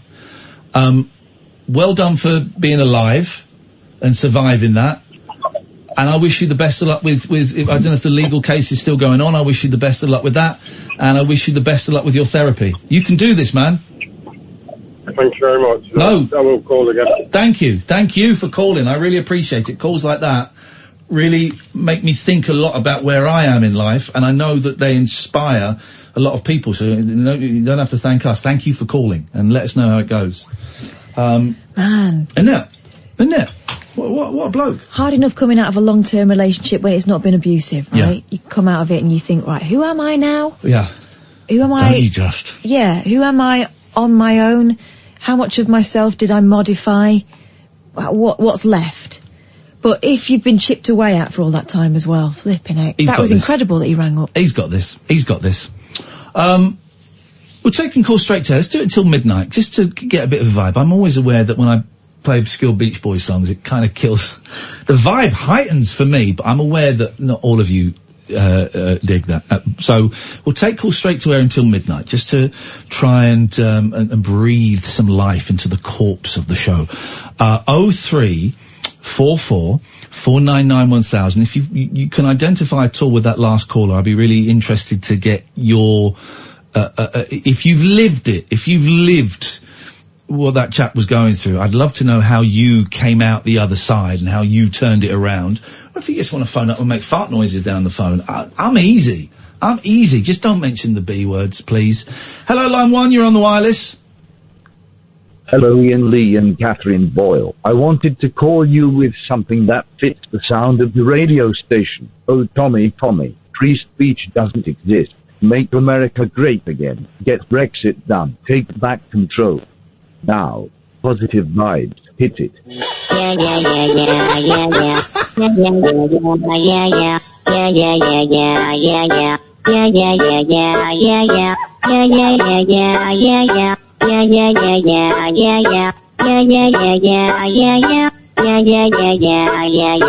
I've just been reminded. Do you remember the Chunky Monkey song? Yeah. Chunky Monkeylicious! Went to a zoo looking for you, what did I find there? Remember that? Yeah. Bloody awful. Sorry? That was a great... Did I ever play you that song, Sam? Did I play it to you? Oh, it's a great song. Thank you for that, caller. It's a great song. It's not awful. You really think it's awful? Yeah. You lied to me then. I thought it was awful then. You told me you thought it was great. No, Here we go. I didn't. This is a great song. I never said it. What's it? Well, I've typed in Chunky Monkey and it's, I've got mukbang videos. I've got mukbang videos. I don't want mukbang. What do you mean it was awful? You've really upset me with that. I deal with it. You're a hairy piece of trash. Here we go. Listen to this. This is a great song. This is a great song, right? Hang on a minute. Sam's gonna like this. Here we go. Chunky Monkeylicious! Here we go.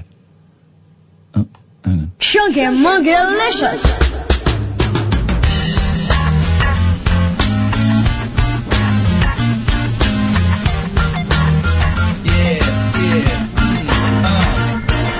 I went to the zoo looking for you, but what I did find was a couple of elephants, a chimpanzee. That's what I did see. But something seemed to catch my eye.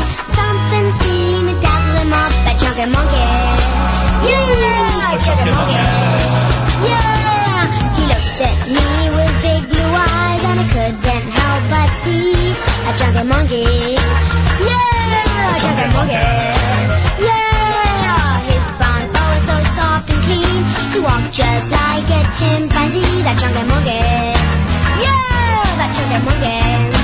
Yeah, but who else did I see looking at that chunky monkey?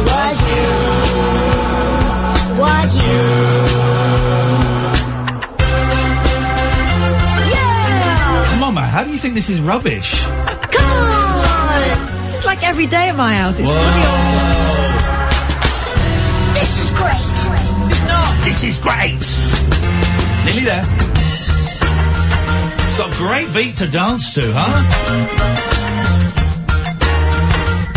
We used to play this on BBC Local Radio. Now I know why they got rid of it. I went to the zoo looking for you, but what I did find was a couple of elephants and chimpanzees. That's what I did see. That's what I did see. Something seemed to catch my eye. Something seemed to dazzle them off. A chunky monkey. Eat this, Julia Hartley-Brewer. Monkey. Yeah! He looked at me with his big blue eyes, and I couldn't help but see a chunky monkey. Yeah! Chunky monkey. Yeah! His brown fur so soft and clean. He walked. Big finish coming up. Big finish. You ready? Yeah! The chunky monkey. Yeah! But who else did I see? Looking at that chunky monkey was you. Was you. Was you. Was you.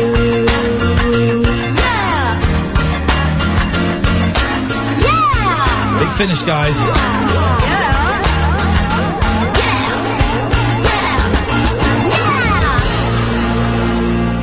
Thank you very much. Oh, it's not as good as I remember, actually. You might be right, Catherine. Can we erase the last 2 minutes and 52 seconds of the show? Dear God, this is Talk Radio. The radio show that knows truth is always stranger than fiction. Week Monday, I get shoes. The Late Night Alternative with Iain Lee. Because they're too real to be part of my imagination. On Talk Radio.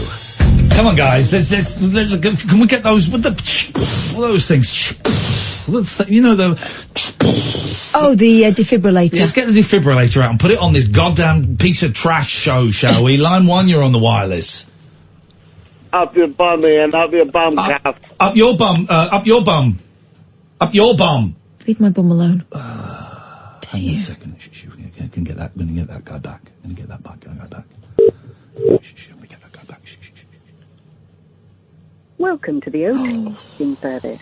The person you are calling is unable to take your call. Please leave your message after the tone. To re-record your message, key hash at any time. No, mate. Up your bum. There we go. Got him back. That taught him a little lesson there. Hello, line 1. You're on the wireless. The sun and planets are part of the solar system, along with the planetoids, comets, and asteroids. If you really want to, you can name or list them. But there's one you should avoid. It's rude, it's very, very rude to talk about Uranus, Thank you very much indeed. We don't need that. This show is above and beyond childish humour. Bum jokes. Such as that. We don't do that. We don't stoop to that. Come on, man. We've got to turn this show around, Kath.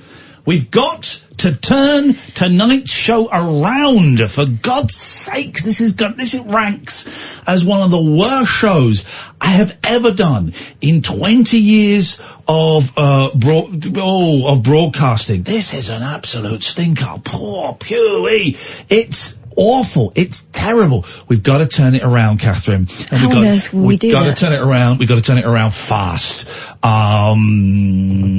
Let's wait for another call. Yeah.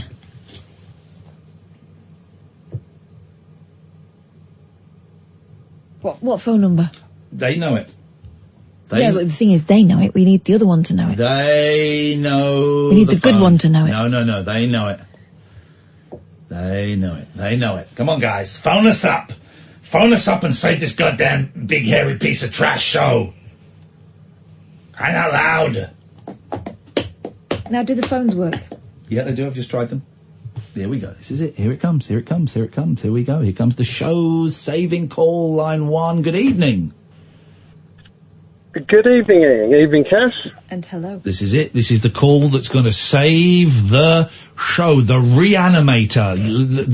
You are Christ to our Lazarus. How may we help you, Master? I have 3 things to discuss with you this evening. Yes. First, you need a little slap on the wrist because you broke your own rule from the first part of the show. Parlez-vous français? Pardonnez-moi, monsieur. What the rule is this? You mentioned both B's. No, I didn't. Barry Bullseye. That was going to be the call that was going to say that. I got the wrong call. Obviously, it's this one that it was going to be. Hello, line 2. You're on the wireless. Anti-disestablishmentarianism. There we go. It worked. See, now we're back in. What have you got for us, Catherine? So this guy's been on the run for 17 years. Oh, we're still doing it. Have we not done this yet? I thought we'd done This is how we got away with it, you see. Okay, he distracts everybody. It's like the authorities in China. He's put LSD in the world's water supply. They'd start talking about Song Jiang, and then they'd get distracted by people saying... Song Jiang? That's his name. People saying up your bum and the like. Well done, well done. I'll never forget once me and my friend Simon were on LSD. And it took us a very long time to walk through some woods. And one of us said, wouldn't it be funny if this is what Nazis did to, like soldiers, when they captured English soldiers, they would give them LSD so that the English soldiers would try and escape, then they get so distracted because they would see a tree and they would think it was a tree that was kind of at its peak and it was kind of leaping. The Nazis could just kind of walk around slowly and just go, oh, there's some tripping British soldiers. And then it got to a point where we go, oh no, I think we are British soldiers and we have been fed. So we'd stop and we'd look at, like, you know, there was a lollipop stick on the floor and we'd look at that for an hour going, well, what's that lollipop stick, man? What does that mean? And then one of us would go, oh, we're meant to be escaping from prisoner of war camp in Nazi Germany, and we go, oh no, quick. So then we'd walk on like another 100 yards and we'd see like a really funny leaf and we'd have like an hour laughing at this leaf, and then the other would go, man, the Nazis are coming, and we'd go like 5 steps and you'd see like a dip in the ground and it would be funny, and that was our experience. Wow. Meanwhile, young me is at home reading He's done it again! We forgot about this! Song Jiang, 63, from Yunnan province, broke out of jail in 2002 and has now been found living in a tiny cave in the middle of a mountain range. That's not really freedom, is it? No, but that's how you stay out. That's what Osama bin Laden did that for a long, long time. Yeah, but he got flashy, started doing videos. Showing off, goading. Started watching pornos in a ranch in Pakistan. And we sent in the boys and we kicked his ass. We kicked Osama bin Laden's ass. Or did we? I don't think he even existed. I think he was made up by Europe. Okay. You ever seen him? I've seen him on grainy videos, yeah. Oh God, I've seen him. Have you ever seen Blair Witch Project? Doesn't mean it's true. Point proven. That was based on a true story though, wasn't it? Oh, you dickhead. Go on, tell me about Song Jiang. Song Jiang. Okay. Was serving time. He's a bad lad. Yeah.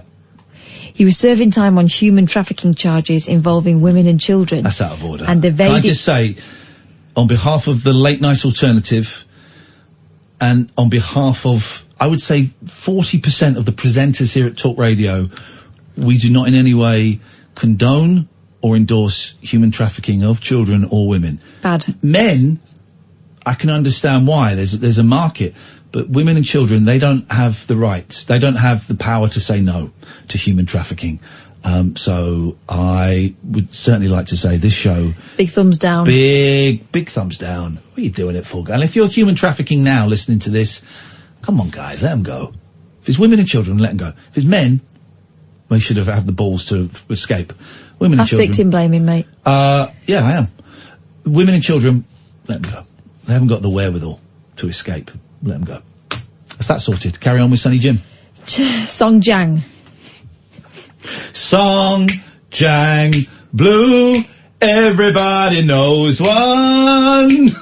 Bidoo bidoo boop. Song Jiang Blue. This is how he got away with every it. garden. This is how he got away with it. I kept singing, hoping I'd find the tune, but I just couldn't find it anywhere. No. The LSD, still the LSD. Jiang was serving time on human trafficking charges involving women and children and evaded capture until cops revisited the case. In other words, stopped looking for him. Yeah. He didn't evade capture. That suggests they were looking out for him. He just forgot. I bet he could have lived in a duplex for a long time instead of being in a cave. Despite repeated attempts from police to find him, Jiang managed to evade manhunts until officers obtained clues in early September. Clues? Do you think this is their report? What have you been doing? What have you been doing for the past 17 years? Oh! We were looking for him for ages. We were like, really ages, and then... Really ages. Yeah. Honestly, we weren't just sitting around doing crosswords and singing, Sunshine Blue. Here we go. Sunshine Blue. Sung Blue. I don't think crosswords would work in Chinese. Of course they would. Well, no, because each character is a word. Some characters can be like a sentence. So you can have a crossword wouldn't work. It'd be more like a word search. Hey, look at us, we're having crosswords about a crossword. Crosswords wouldn't work in Chinese. Just like roundabouts don't work in America. Haven't they got one? They've got one in LA. Yeah. Don't work. It doesn't work. These clues led them to mountains in Yongshan County, roughly 230 kilometres from the prison he'd escaped. Unable to find him, police searched over the forest, which eventually Hang on, this is in China, and 17 years later they found him 30 kilometres from the prison. 230. You didn't say that. I did. You didn't say it clearly enough. I think you might have been... Great show. The vibe really has picked up in the last 4 minutes. I think you might have been talking. I think you might need to... Sorry for talking on my talk show. Carry on. Listening skills. Yeah, okay. Apologies to all the listeners who have tuned in to hear me not talking on my talk show. I would like to apologise for that. Sorry. Just don't talk for a minute. Unable to find... Just till I finish this story that I'm trying to tell you. It's an interesting story about a man who was evading capture for 17 years and living in a cave. Not that interesting. I mean, you told a story about a plumber, so... Yeah, I did, and it generated a lot of phone calls. Well, I don't think we had any plumber calls. No, exactly. So we ain't going to get any phone calls about, have you ever escaped from a Chinese prison for 17 years? No, what have you forgotten about for 17 years, I was going to say. Oh, jeez, Call me now. 0344 499 1000. What have you forgotten about for 17 years? We have a phone call. Okay, can you ask line 1 that question, please? Hello, line 1. What have you forgotten about for 17 years? I like it like that. I like it like that. She's forgotten what she liked and how she liked it for 17 years. Ask line 2 the same question. Hello, line 2. What have you forgotten about for 17 years?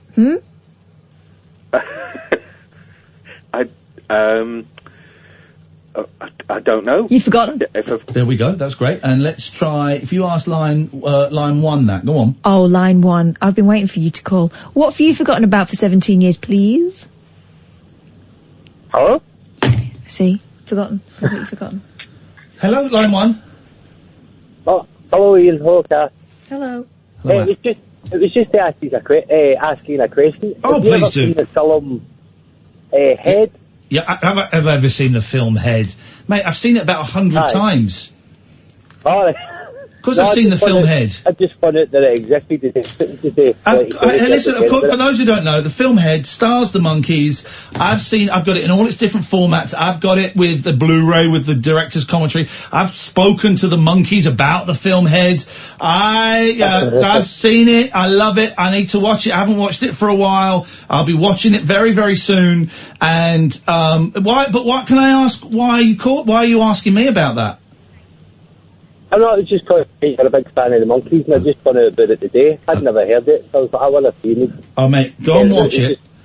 Go and watch it. Go and watch it. Hang on a second. Stay on the line. Right. Could you tell engineering the phones aren't working? I knew it! I knew it! I had to wait for 2 lines to get full. Thank you, Andy. I had to wait for 2 lines to get full.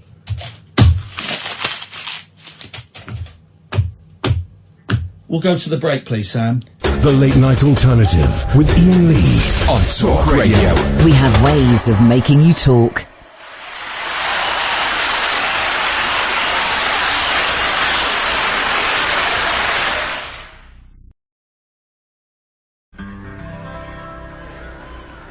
This is not a sad song. A sad song to sing when you're alone. In its way a glad song, yes it's a glad song. A simple tune that simply seems to make you feel good when you sing along. Song, song, blue, everybody knows one. Oh yes, song, song, blue, Every garden grows one. Me and you are subject to the blues now and then. But when you take the blues and make a song, good Lord, you sing 'em out again. Come sing 'em out again. Song, blue, weeping like a willow. Will you sing it with me? Will you do it with me? Okay, real easy, guys, real easy, because I want everybody to be hearing, okay? Here we go. Sun, blue, weeping like a willow, sleeping on my pillow, let me hear it.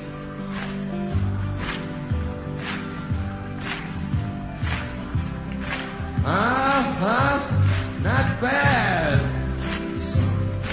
Center section. We got ninth here in the center section. All right. Mayor Bradley, I see you out there. I want you singing. I want you singing. This is an election year coming up. Blue, everybody knows one. Everybody knows one. Song, blue. Every garden grows one. Sleeping on my pillow, weeping. Song, blue. Weeping like a willow, weeping like a willow. Song, blue, sleeping on my pillow. Jeff Wald, I want you singing too. Is Helen here, Jeff? Come here, Helen, you're going to sing it with me. Come here, Helen. Come on, Helen, ready? Come on, Helen, ready?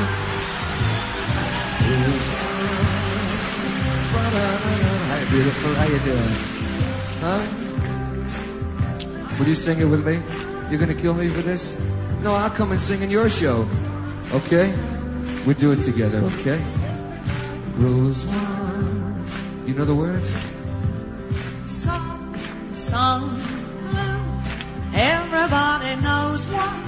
Oh, yes!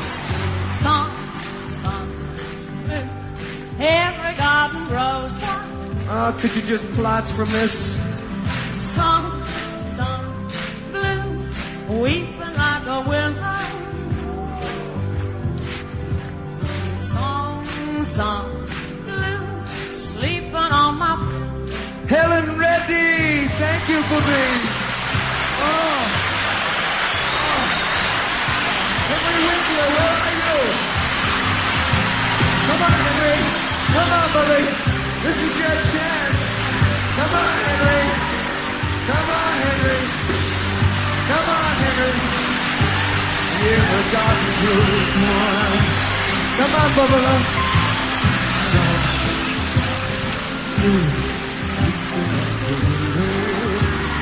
All right, Bubba. Every garden grows one. Let's do it, man. Song, blue, everybody knows one. Hey!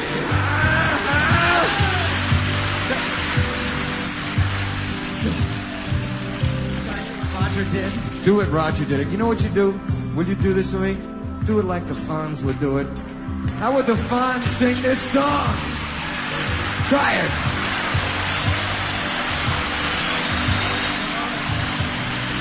Blue. Everybody knows. Dig it.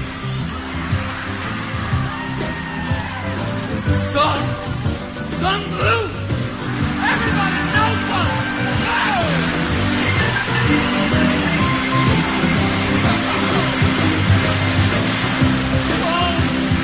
Sun blue. Every garden knows one.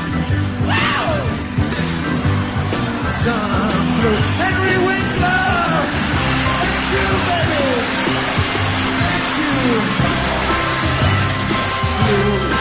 Everybody knows one. Thank you, Helen.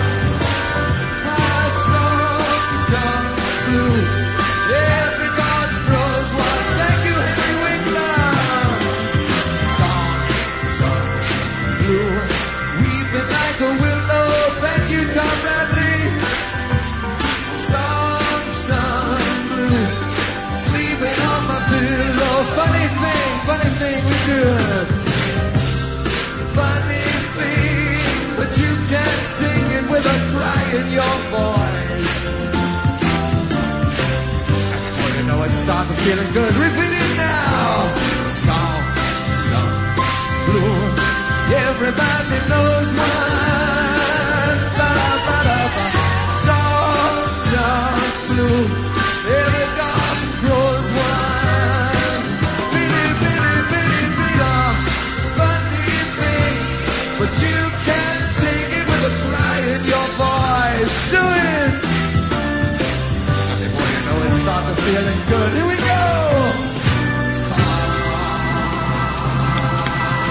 Yes, man.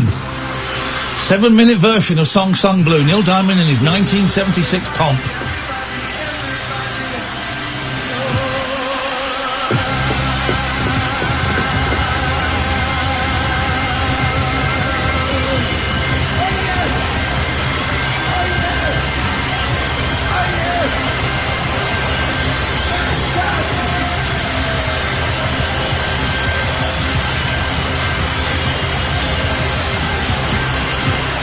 Yes, man. Love a bit of Neil Diamond. I miss Neil Diamond. So the phones don't work again. We've got 2 lines that work, but that's it. We'll stagger through the show. I'm beyond pissed off because it means me and Kath can't do what we want to do, which is we sit here working 5 times harder than we need to, thinking, well, why are we only getting 2 phone calls at a time when it's the phones? So I'm pissed off with this. I'm taking the rest of the week off because there's no point in me coming in and doing a phone-in show without phones, you know. I'm sorry. I'm taking the rest of the week off. We will finish tonight, and boy, oh boy, it'll be fun. But I do not wish to come in any further this week until they sort this out, because it is pointless. So, if you would like to try and phone us, you'd be very, very, very welcome. Engineering ain't bothering to pick up their phone. If you'd like to give us a call, 0344 499 1000. If you are on hold for more than 2 minutes, I would suggest that your call has not connected with the studio. And I would ask that you put the phone down and then try again if you want. But if you don't want to call in, I get it. I wouldn't want to call into a number that seems to have a 20% hit rate. Why would you want to dial that? You know, why would you want to dial that? I'm really sorry, dear listener. It's not my fault. It's not Catherine's fault. It's certainly not Sam's fault. But this is preventing us from doing the show that we want to do, which is, you know, a late night load of nonsense where we take a load of phone calls. All right, once in a while, fine. You can put up with it. Every night? Let's go to line 1. Good evening, Paul. Good evening. How are you? I'm pissed off, Paul. What you got for us? Well, I just wanted to phone in for a couple of things, actually. Go on, mate. I phoned in a couple of weeks ago. Yes. And, I actually asked you to suggested you listen to the In Rainbows album. Oh, that was you! Did you like it? Oh, brother! Well, man alive. Do you know, I've not listened to it all yet. I got to about track 8, and then I went back to listen to, what is track 3? Is it Nude? Yes. I listened to that and videotape again. But I parked up and parked up the other day just as Kath was arriving. I said, Kath, come and listen to this song. And I put on track 3, and the first 30 seconds she's like, okay. And then about 45 seconds there's a bit where it kicks in, and she went, oh my. Oh, I love it, mate. It's incredible. Thank you. Well, I'm glad you're enjoying it. So that was the first thing that I'd phoned in for. Thank you, mate. First 2 songs, I was thinking, well, this isn't really my cup of tea. And then when that 3rd track kicked in, suddenly it all made sense, and it was achingly beautiful. So thank you, Paul. I really appreciate that recommendation. Well, the other, and probably really the main reason that I phoned is listening to the guy who phoned in about half an hour ago, the guy who'd been struggling to talk in social situations. Oh, yeah. I don't know if you can hear it from my voice, but I struggle in a similar sort of way. I can't hear it from your voice. No, you sound very confident. You do. Trying. No, you do, and I often think a lot of this stuff is magnified in our own heads, you know, we can hear perhaps our nervous breathing and maybe a quavering and all of that, but other people don't pick up on it at all, or as much as we think that they will do. Well, what he made me think about was, must have been about 9 months ago that I started counselling myself, and I thought back to that day when I had that first session, and what it made me think about, and the sort of things that I went through, and thinking about how I am today. Yeah.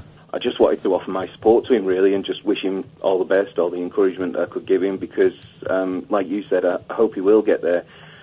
It's not the same for me. It's not like I've struggled to talk socially since something's happened. It's just kind of always been that way for me. But what I have come to realise is that why should I change that for anyone else? I'm quite happy with who I am. I'm quite happy with the lot I've got. There's no real need to try and force yourself in social situations if you don't want This is what I got, this is why I got picked on a little bit when I was in the jungle, because people thought I was being quiet and, I watched that. aloof. I've always been a fan of yours, Ian, but right back to 11 o'clock. Hey, you're an old man then. Yeah. And I don't usually watch I'm a Celeb, but, Nor do I. Well, the wife and kids watch it, but, but when I was, when I saw you were on it, I thought I'd give it a go. Thank you, mate. But I got kind of picked on a little bit, because I didn't know how to make small talk with people. Certainly people that were sports people. I didn't know how to make small talk with those people. I don't speak that language. And so a lot of them thought I was being very aloof, and I wasn't. I was just being shy. And it turns out I quite like my own company. I like being on my own. I don't mind it, because I've got loads of stuff going on in my head. I've got little games going on. I've got little thoughts. I've got little adventures and I've got films going on in my head. I've got loads of stuff going on. And I'm now at an age and a position in my life where actually I very rarely have to be in those situations where I have to make small talk. I go to sports things with the kids, but I tend to kind of sit on my own. I've taught myself to say to other parents, how you doing? Is everything all right? How are the kids? I've taught myself how to do that. Don't think, by the way, listening to what you were saying earlier about the camping chair at football. Yeah. That's part of it as well, because I don't know whether you're the same, but I've got a lad who plays football. Yeah. And all the dads all stand together in a group, don't they? Yes, there's a lot of that. Oh, I can't bear with the small talk after about 5-10 minutes of it, so I got my camping chair so I could plug myself in a nice position, get my coffee out, and quite happily sit there with my own company. Yeah, no, exactly. I'm absolutely fine, with that. And I don't care if people, I'm now at an age, I don't care if people think I'm standoffish. I don't care if people think I'm rude, because I know I'm not doing it to be rude, if that's what they want to think. I never forget when my kids started school, I guess 4 years ago, and I was suddenly I found myself receiving loads of emails from dads, like, look, should we organise a curry night? Should we organise a beer night? Should we organise and I'm getting these emails thinking, Jesus, no, God, what? Awful. No, you're dreading it. I was dreading it, and they're nice people. I feel you've got to go, but... Yeah, but I managed to get out of it, because I would say, I work weeknights. They're always weeknights. I work weeknights. So then after a while, they said, all right, so we can include Ian. We're going to do one on a Saturday night. And I thought, oh man. And so I bit the bullet, Paul, and I wrote back going, look, this is great that you're inviting me. I really appreciate it, but honestly, I don't really like going out. I don't drink. My idea of a good night is sitting at home on my own playing video games, so I'm going to respectfully pass. Never emailed me again. And that was fine. I don't care. I don't know what they thought. I don't care what they thought. I know a couple of them were a little bit colder to me after that. I don't actually care. I suppose I wish I had the courage for that. But when the dads are organising that sort of night out thing, and especially when you do that, like you say, where, I'm not available this, I'm not available that. Well, don't worry, we'll organise it for this night then when you can come along. You kind of feel obliged, or I felt obliged to come along. Oh, there's a big sense of obligation, and I called it out, and I kind of, because I thought this is going to go on for years, and at some point I will have to do it, and I really don't want to do it. Not because I don't like them, they're nice people, but I certainly didn't want to go out with a load of men getting drunk, and which was one of the events that was lined up, and I just as I get older, I'm getting better at saying no. And I'm getting better and better and better at it. But, it's hard, man. It's real hard. Saying no is one of the hardest things there is, I think. Well, I'm just happiest when I'm at home with my wife, with the kids, watching a nice movie. That's when I'm happiest. I don't need to be really having those nights out. I just wish people, I don't know, maybe did that a little bit more. Yeah. I don't know. What, you want to stay at home, playing video games, yeah? What, you're 46, yeah? You don't want to come out? No. I'm really happy staying at home, ordering a curry, ordering a pizza, having a bit of beans on toast, and watching Netflix on my own. I'm happy with that. I'm not sat there, sometimes I am, but generally I'm not sat there going, oh my God, no one's asking me out, no one's inviting me out. I like it. I like that lifestyle. You were saying last night that you started playing Grand Theft Auto, didn't you? Yeah, Grand Theft Auto, GTA V, I think they call it. I've just started it. Have you only just started playing? I've only just started it. I've just gone and pulled down the tennis coach's house, but it turns out it's not his house. It belongs to a man called Madrasa. And I think I'm getting ready for my first heist, because I got to pay him a lot of money. Well, if you don't mind, just one final thing before I go. I'll find just a recommendation for you. I've been playing it for about 6 years now. But I play the online game with a few friends. Yeah. And you can sit in the comfort of your own home. You're talking to friends who are completely like-minded. I'm sure you know this anyway. Yeah. But the online element doesn't have any of that uncomfortable feeling, shall we say. Doesn't have the N-word being bandied around, yeah. If I have a recommendation, I would advise you to get online as soon as possible and start enjoying that, because you'll find it quite a lot of fun. Paul, thank you very much. I have played it online. Unfortunately, some of the people I play it with online are absolute idiots. Yeah, Ollie, I'm talking to you. I'm joking. I like playing online with Ollie. It's fun. 0344 499 1000. The phones are held together with glue and chewing gum and sticky tape, but let's see how we get on. This is Talk Radio. The radio show for people who know the best part of the day is the night. The Late Night Alternative with Iain Lee on Talk Radio. 0344 499 1000. We have two lines that are working. We will struggle through to the end. Let's go to line one. You're on the wireless. Hello? Hello, that's you. Oh, hi. Sorry. Hey, how's it going? Yeah, it's okay. I haven't phoned you up in about a year, I think. Who's this then? It's Erin. Hey, Erin, how you doing? Yeah, good, thank you. But I just thought I'd phone up just now. Thank you. Because what you were saying to Paul, I think, just really resonated with me. Go on. I've just started university. In my third week, and I'm really enjoying it. I'm really having a good time. But I feel like I'm exactly the same as you. I don't know. Just doing this is really I can hear you being a little bit breathless. I can hear just a little bit breathy, which I am interpreting, and because of what you're saying about to kind of show me that maybe you're a little bit nervous about this. So let me help you out, Erin. Are you suggesting, and you've reminded me actually, that my whole first year at college, I really struggled, man. I really struggled. Are you suggesting that it's hard to integrate at college? Kind of, yeah. And I'm making friends fine, and it's sort of all of it's good. I'm having a really good time. Yeah. But it's just the fact that I'm like you. I'm very much introverted, and I really like my own company. Yeah. And that's not an issue. I don't necessarily feel lonely, or I just really enjoy that. And that's definitely not the norm. People tend to look and it's definitely not. No, sorry to interrupt. People tend to look at those who like being on their own as being a little bit weird. And, I think that's sad, because it is perfectly acceptable to enjoy a quiet night in listening to some music and reading a book and lighting a candle and just having a foot spa and just do it. It's nice. It's okay to do those things if that's. What is your ideal night, Erin? Probably what you just said. There we go. Just watching some telly. I really just like watching the telly. Or just reading a book, or music, whatever you just said. I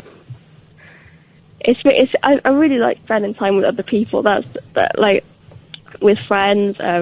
probably a small group of people, but I really enjoy that. But then I also enjoy just being on my own, like in my own head, and it's just nice. And I think that's quite strange, particularly for someone my age. Yeah. All right. Hang on a minute. She's saying it's okay for old people like me to stay. That's what she's saying. But for young, hip, happening people. So is this your first year at university, at college?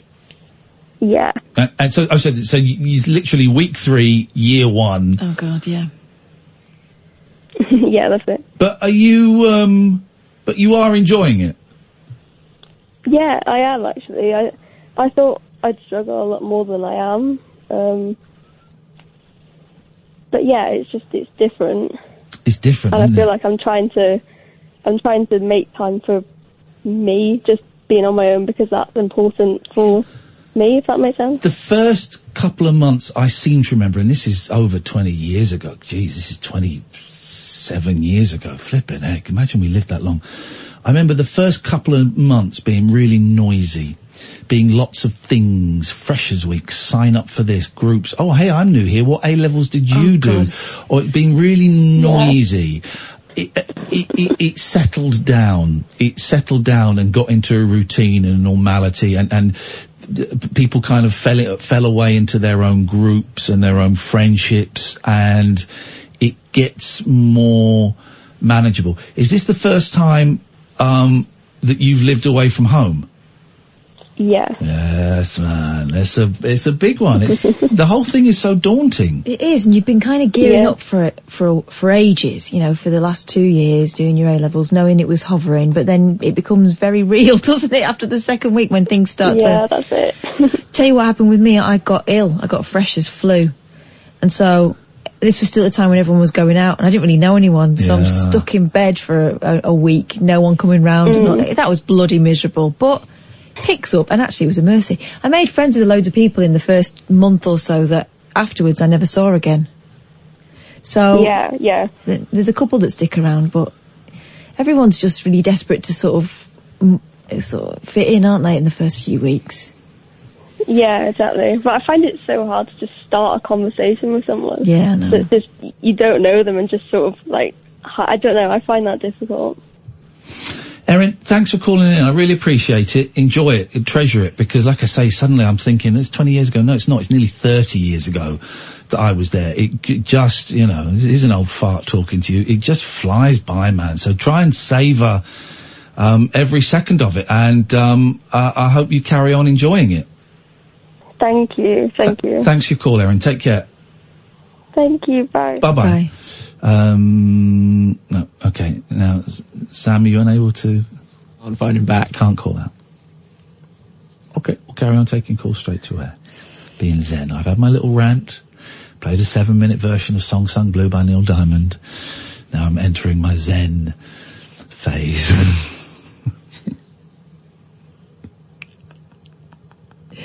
I wonder if, is there a number for BBC London? Because I don't think they've got any gigs going. I wonder if Duncan's got a holiday coming up that I could cover for, because their phone system works perfectly. There is, can we put this out there? Let's put this out there. Of course, it could be considered. No other show has this problem, right?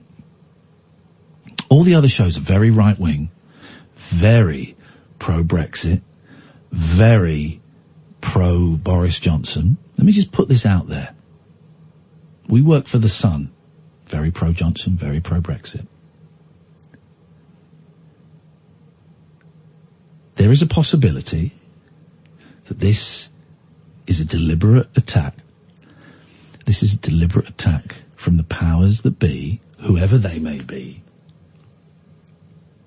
to take this show off air. That is a possibility. That is a distinct possibility that Rupert Murdoch himself, I don't like that bloody show. We're going to F him up. Okay. We're going to F him up bad. And Jerry, pass me the phone. Sure thing. From Texas. I'm from Texas. Sure thing, Rupert. Sure thing, Rupert. No, we shouldn't do that. We're going to get the sack. I nearly dumped that. But I am starting to come round to the belief that this is a conspiracy. No other show has the problem with the phones, right? No other show. I'm starting to come around that this is a conspiracy to get this show off air. Let's go to line 2. Good evening, line 2. Good evening. Can I just first of all suggest that you say for a minute or so to get you fully into the Zen mode? Hang on a second. He's absolutely right. It's exactly what we need to do. Is we just need to chill out a little bit. We need to kind of get a sort of the relaxed kind of vibe going. Let's get some appropriate music. Hang on. I'm just a burglar. I'm not like a nonce. Sorry about that bit. Through the nose, out through the mouth.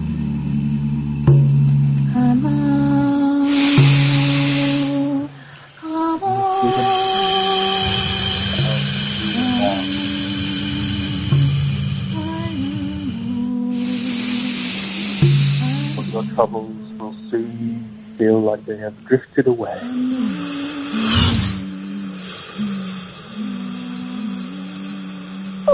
Oh. Whoa, man. That wasn't Flipping heck, mate. Killed the vibe with your bumhole. I got a bit too relaxed. What can we do for you, Mateus Rose? Well, I've just been listening to about the idea of being comfortable and happy in your own company. Yeah. And yeah, I've kind of got the opposite of that. Although I have been I've kind of become a bit too comfortable, a bit too happy in my own company since my idiotic divorce. I kind of withdrew into myself and decided that, you know, I was obviously not worth knowing. And I was in Manchester for nearly 3 years and kind of made a couple of friends there, but didn't really put myself about. And I've just moved the last week to just outside Nottingham. And I'm really panicking about, I've forgotten how to make friends. I've forgotten how you actually introduce yourself in company. And I used to always be quite outgoing and quite extrovert. And I've realised that I'm not anymore. I'm very much the opposite of that. And I'm just really... But are you talking about making friends where you work or just where you live? Well, I'm self-employed, so I don't really have the opportunity to make friends where I work, because I don't work in one place. I'm a photographer and I go off and do weddings and stuff, and it's not really, there's no opportunity to make friends through that. No. And I network a bit through, I have to make contacts and I've got acquaintances in the industry and stuff, but I don't know anyone around here. And I kind of had this fantasy in my head that I moved into a little house, it's all Mews, it's all very self-contained, and I thought, well, everyone will be very friendly, and within a few days of moving in, there'll be people knocking on the door and coming in and saying, "Oh, hi, welcome," and obviously that was crap. Well, I moved to a little village outside Aylesbury, right? And I don't know anyone there. I didn't have any reason to go there other than I just stumbled across it and I could afford it, and it was only an hour away from my kids, right? Same. Now I've made. I know the old lady next door, Betty, and I know the guy next door, the other side, and his son. And then a couple of doors. When I moved in, I got cards. There's only like 5 houses in the street, but I got cards from everyone and a card from the local church. And at Christmas, I was invited for drinks 2 doors down, like Christmas drinks 2 doors down. And I was panicking and I was getting very anxious about it. And I'm embarrassed to say, Matt, I lied and I said I had a migraine to avoid. See, that's probably what I would end up doing. And I'm kind of angling. I'm waiting. I'm jonesing for those cards and the invitations and stuff, thinking that'd be great. I'll go make friends and it'll be really nice. And I know that deep down, actually, when it happened, if it happened, I would just go, actually, no, I'm out that day, and I'd move my car so that the car was away. I was going to move the car. I was going to move the car. I was going to go somewhere. In the end, I pretended I had a migraine, which is. I was going to say it's terrible. It's not great, but it's okay. It was my survival technique. No one got hurt. What I should have said, what I simply should have said was, when they came and invited me, I should have said, hey, that's really kind, but if I'm honest, I'm not great in social situations. It's not, please don't think I'm being rude, but those kind of situations make me very uncomfortable. I really appreciate the invitation, but I'm going to pass on this. That's all I had to say. And imagine if someone had said that to you, Matt. You go, Oh, okay, fair enough. Someone said it to me. Oh, okay, fair enough. I don't want to make you uncomfortable. That's great. Thanks for letting me know. But I couldn't bring myself to say it. And I have made no friends. I've made no friends in the area. I've lived there for a year. So I know people on the street. Say hello. Sometimes the guy next door, his alarm goes off when he's out and he asks me to go and look in his back garden, which I'm happy to do. Sometimes I talk to Betty, the old lady over the fence, which is great. But that's it. I haven't got friends there, and I'm all right. My friends are Kath and I've got a couple of other friends, and that's all right. That's it. Yeah, I know, and I should be happy with what I've got, but I'm just like, I'm worried, because now I've moved away from Manchester, and I'm kind of, when I moved away from London originally, I lost contact with all the friends from there, and I've not stayed in touch with anybody from there, and I don't know whether it's pride or embarrassment or what, to reach out to people and say, oh, hi, remember when I had a couple bubble with my, with my soon to become wife, and we disappeared off the scene, and she's no longer around, and hi, how are you? And I can't do that. I can't reach out to old friends. I mean, I know deep down that if I did, that 2/3 of them probably would be like, oh, bloody hell, where have you been? Yeah. Sort of thing. But I can't do it. I bet they're wondering. I'm worried that I'll lose touch with the few people I made friends with in Manchester. I'll lose touch with them, and if I don't make any friends here, I'm just like, wow, 46, and I don't. If I'm fortunate, I've probably got another 30 years or so. Do I want to be on my? I enjoy being on my own. I'm quite happy to sit, in front of my computer learning Photoshop or watching Netflix or whatever. But just occasionally, it would be nice to get an unexpected phone call. Fancy a beer? And I've got no one who can do that. And it's just like, how do I recapture that? And if I did have the opportunity to recapture it, would I actually want to? Would I be able to? I don't know. It's weird. People are weird, right? We're all weird. We're all weird, man. Definitely. Yeah. Anyway, I don't really know why I called in. I just thought, I was listening, and I thought it was a good call, Matt. I appreciate it. It was a really good call, and I really appreciate it.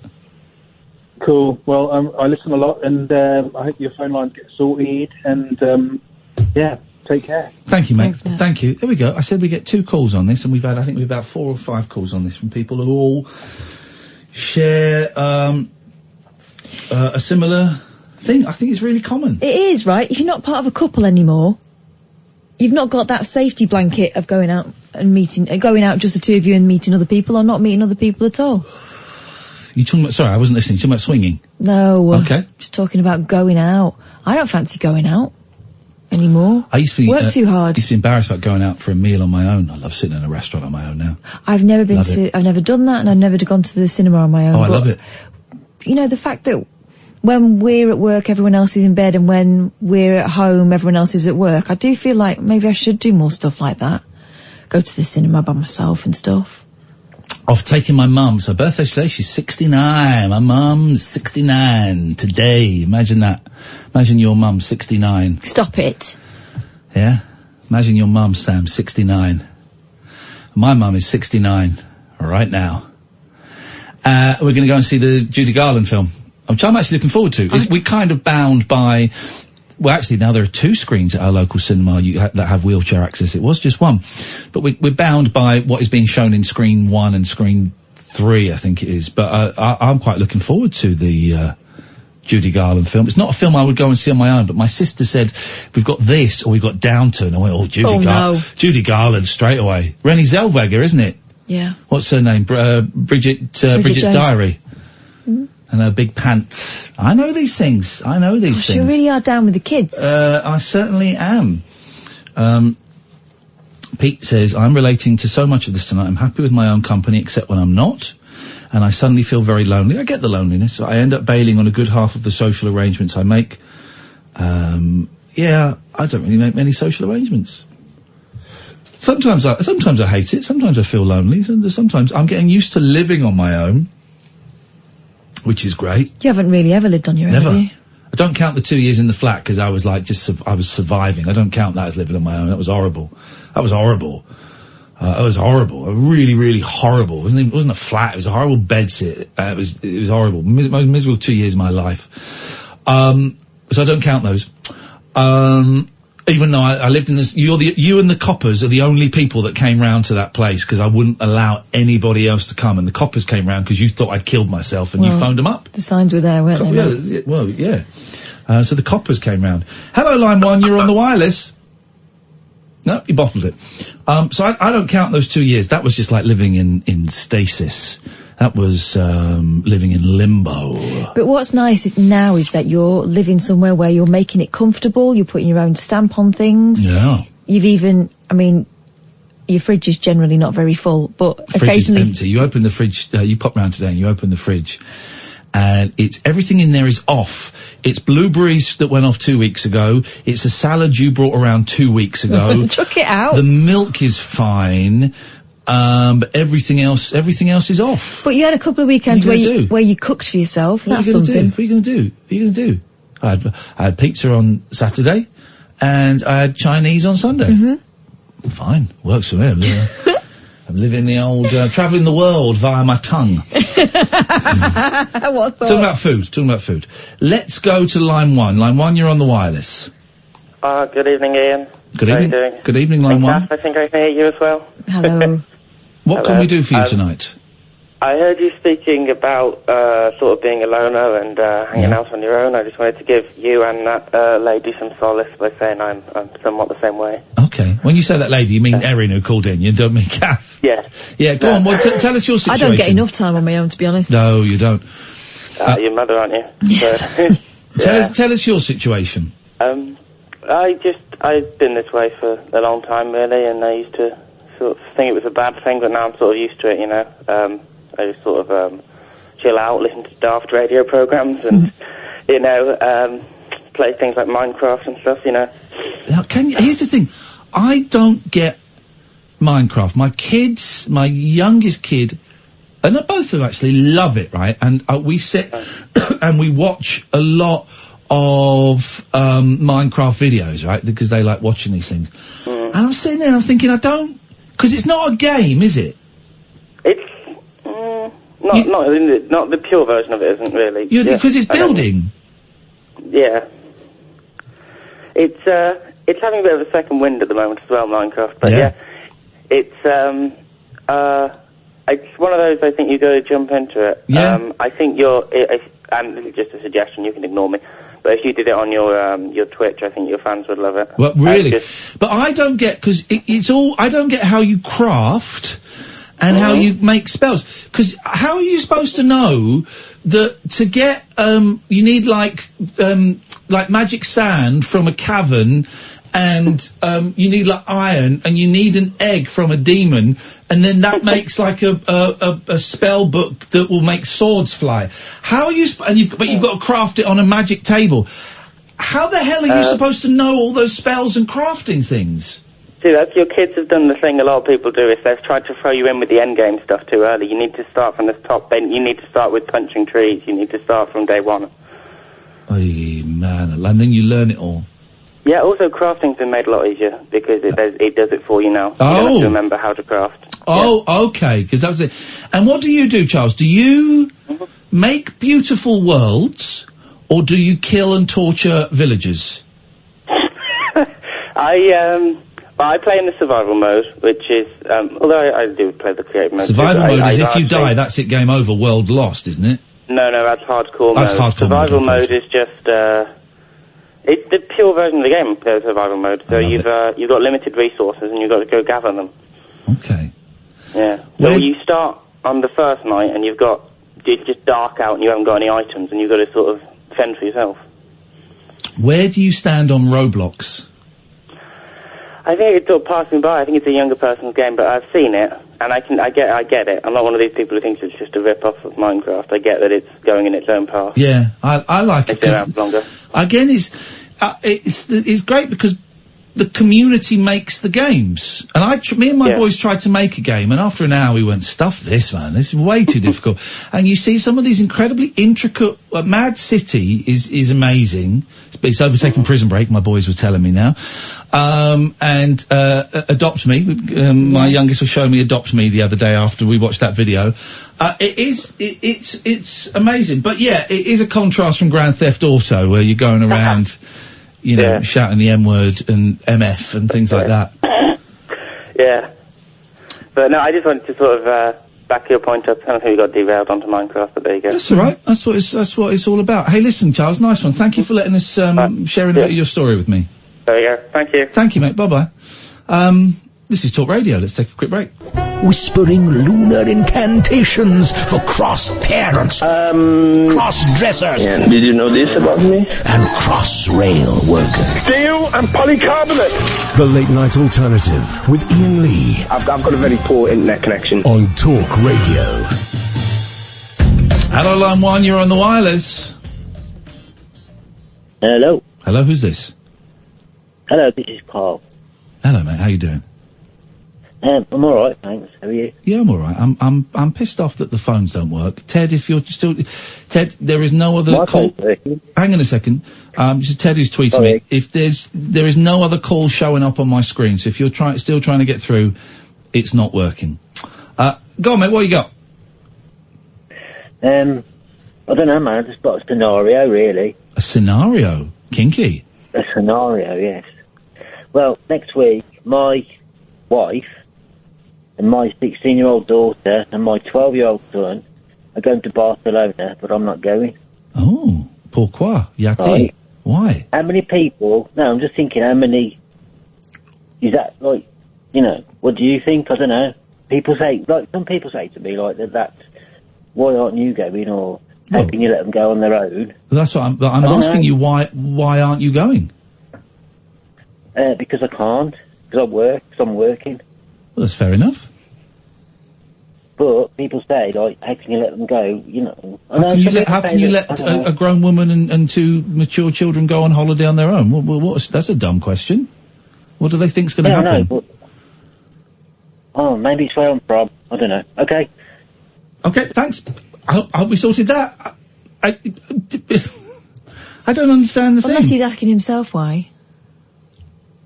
Well, I don't know. I thought he was cool with it and people were asking with him. If he can't go, then go on. I mean, my wife, when we were together, would sometimes go on holiday with the boys while I would work. It happened quite a lot, and I would join them if I could, and if I couldn't, fine.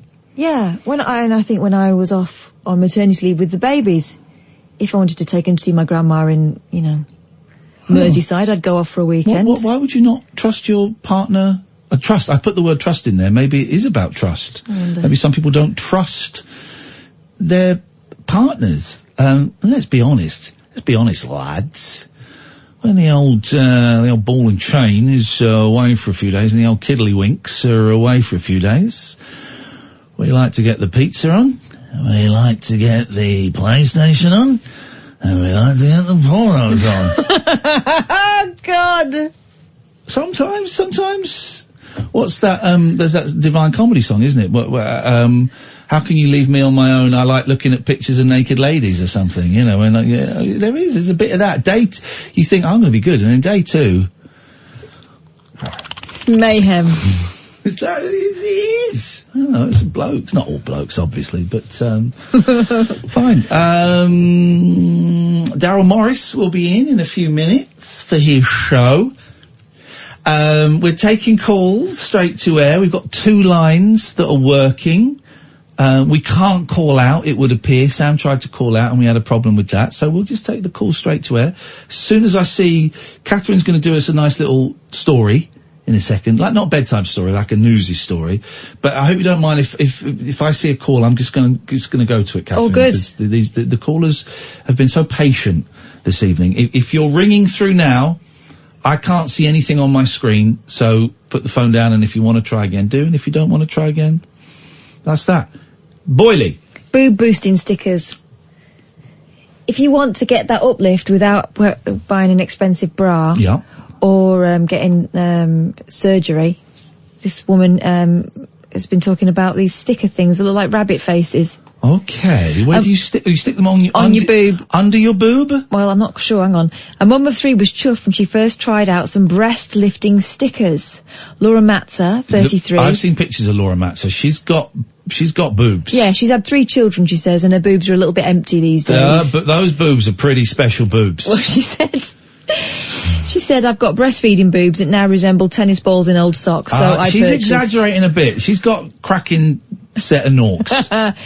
I got the delivery, peeled off the protective layer, and lift up my meatless lost dreams of hope. Hold that thought. Let's go to line 1. Hello, line 1, you're on the wireless. Hello, Ian. It's Carl again. Hello, mate. Yeah, I just realised what it was. Oh.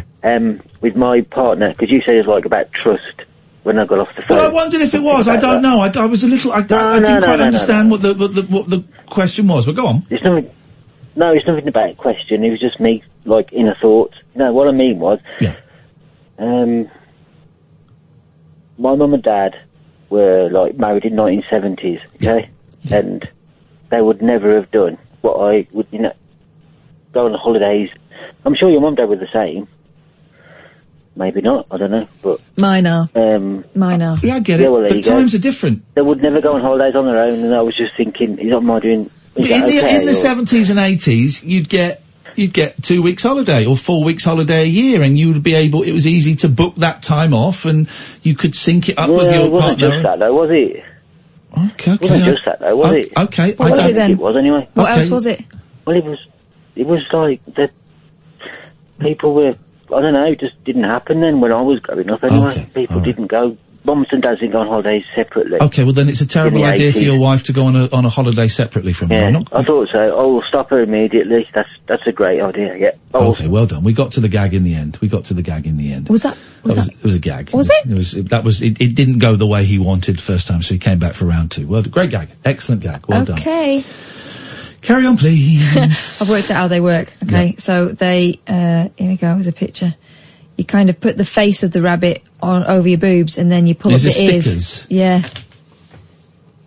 Oh, but so hang on, so you stick them on top of your boobs and then pull them up? Yeah. Oh, so it goes under a dress? A frock, yeah. Oh, it's basically sellotape. Yeah. Yeah. This kind of started in the 90s when women started using tape, masking tape, to try and sort of sculpt themselves with varying elements of success. I did try it once, it just didn't work. I ended up looking like a triangle. I got the delivery, peeled off the protective layer. Lifted up also getting them off hurts. Lifted up my meatless lost dreams of hope and apply the tit bunnies to both. They seem to work. She says I went from Daisy the cow to Pamela Anderson in a matter of minutes. Wow. Sadly, her delight did not last long. No. She admits she ran into a sticky situation when the boob boosters started slipping off. The mum continued an hour into my outing at a very busy venue wearing a very low-cut top. Hold that thought. Let's go to line 1. Line 1, you're on the wireless. Hiya, it's Anthony again. I'm doing really well, by the way. Great. But you just started talking about golds and shinies and cods. So I'd like to know... What? I'd like to know... What are you talking when about? you got the Premier League cards? Sorry? The Premier League cards? No, I don't. Why? I don't want to talk to you again. If you've been on once before, I do not want you on my show a second time. Now put the phone down and never call this station ever again. He thought he was calling Talk Sport. I would never be that rude to a talk radio caller. I would never be that rude. But he thought he was calling Talk Sport. Line 2, you're on the wireless. Then we're going to get the end of this story. Alright, this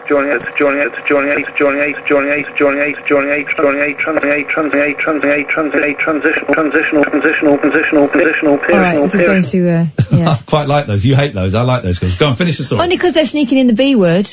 Oh, is that what they're doing? Alright, let's finish the story before Darryl Morris comes in. An hour into my outing at a very busy venue wearing a very low-cut top, sporting 2 pushed-up flat caps, I began to feel loose. Wow, they have that effect on you. Looking like I had a stroke with one perfect-looking shoulder boulder. That's not nice. That's not a nice description. I don't here we like go. That. Well, this is her words. And the other looking like a bacon hanger. No, I don't know what a bacon hanger is. I mean, I'm guessing not the way she wanted. I tried to press it back onto my chest to reapply, but wouldn't you know, the sticker decided not to be sticky. I went to the bathroom where I decided I was going to have to take them off, so I wasn't so noticeably uneven, and let my nipple holsters just hang like a couple of monkeys off a tree. Except the left one didn't want to budge. This woman's like a poet. She is. She's like Betchman. Blogger, innit? Yeah. Aha. Peeling back the stickers caused her a lot of pain. But even though removing them caused the hair to be ripped from her skin, she got a stranger to help her reapply them. Stranger, you say? The passerby lent the blogger some boob tape, which solved her woes. So do women carry boob tape? If you're wearing it, it's probably advisable. What is boob tape? Double-sided sticky tape. And do you put it under your boob? You can like either you can get stuff that like pushes it up or squashes it down, or squashes them together. Or you can get tape that just tapes your clothes to it, so if you're wearing a low-cut top, it won't gape and show your Darryl, nips. what do you do with your boob tape? I have worn boob tape, actually, when I ran the marathon. I did the London Marathon, and because of the chafe, I did a bit of boob tape. The whole show has linked up. The beginning to end has linked up perfectly. We talked about nipples falling off during the marathon. Nipples fall off. There you go. They're sweeping them up with the detritus. Thank you. Yeah, they do. They fall off. I saw them. I was wading through nipples. Thank you, Darryl. You see, it's almost, we couldn't have written a better ending. You got 5805 for your nipple talk. Oh, crikey, that's still good. That's soon. Okay, every Wednesday on the show, we've got this new feature where we're going to speak to somebody who's got an incredible life story to tell. Tonight, from about 3:30, we're going to speak to the guy who used to run Southwark Morgue. 10,000 bodies, criminals trying to snatch organs, helping the police with some of the most incredible crimes, some of the most famous crimes throughout history. An amazing story to tell after 3:30 this morning. Beautiful. I was listening to that. Thank you, Sam. Thank you, Kath. Back tonight at 10. This is Talk Radio. The Late Night Alternative with Iain Lee on Talk Radio.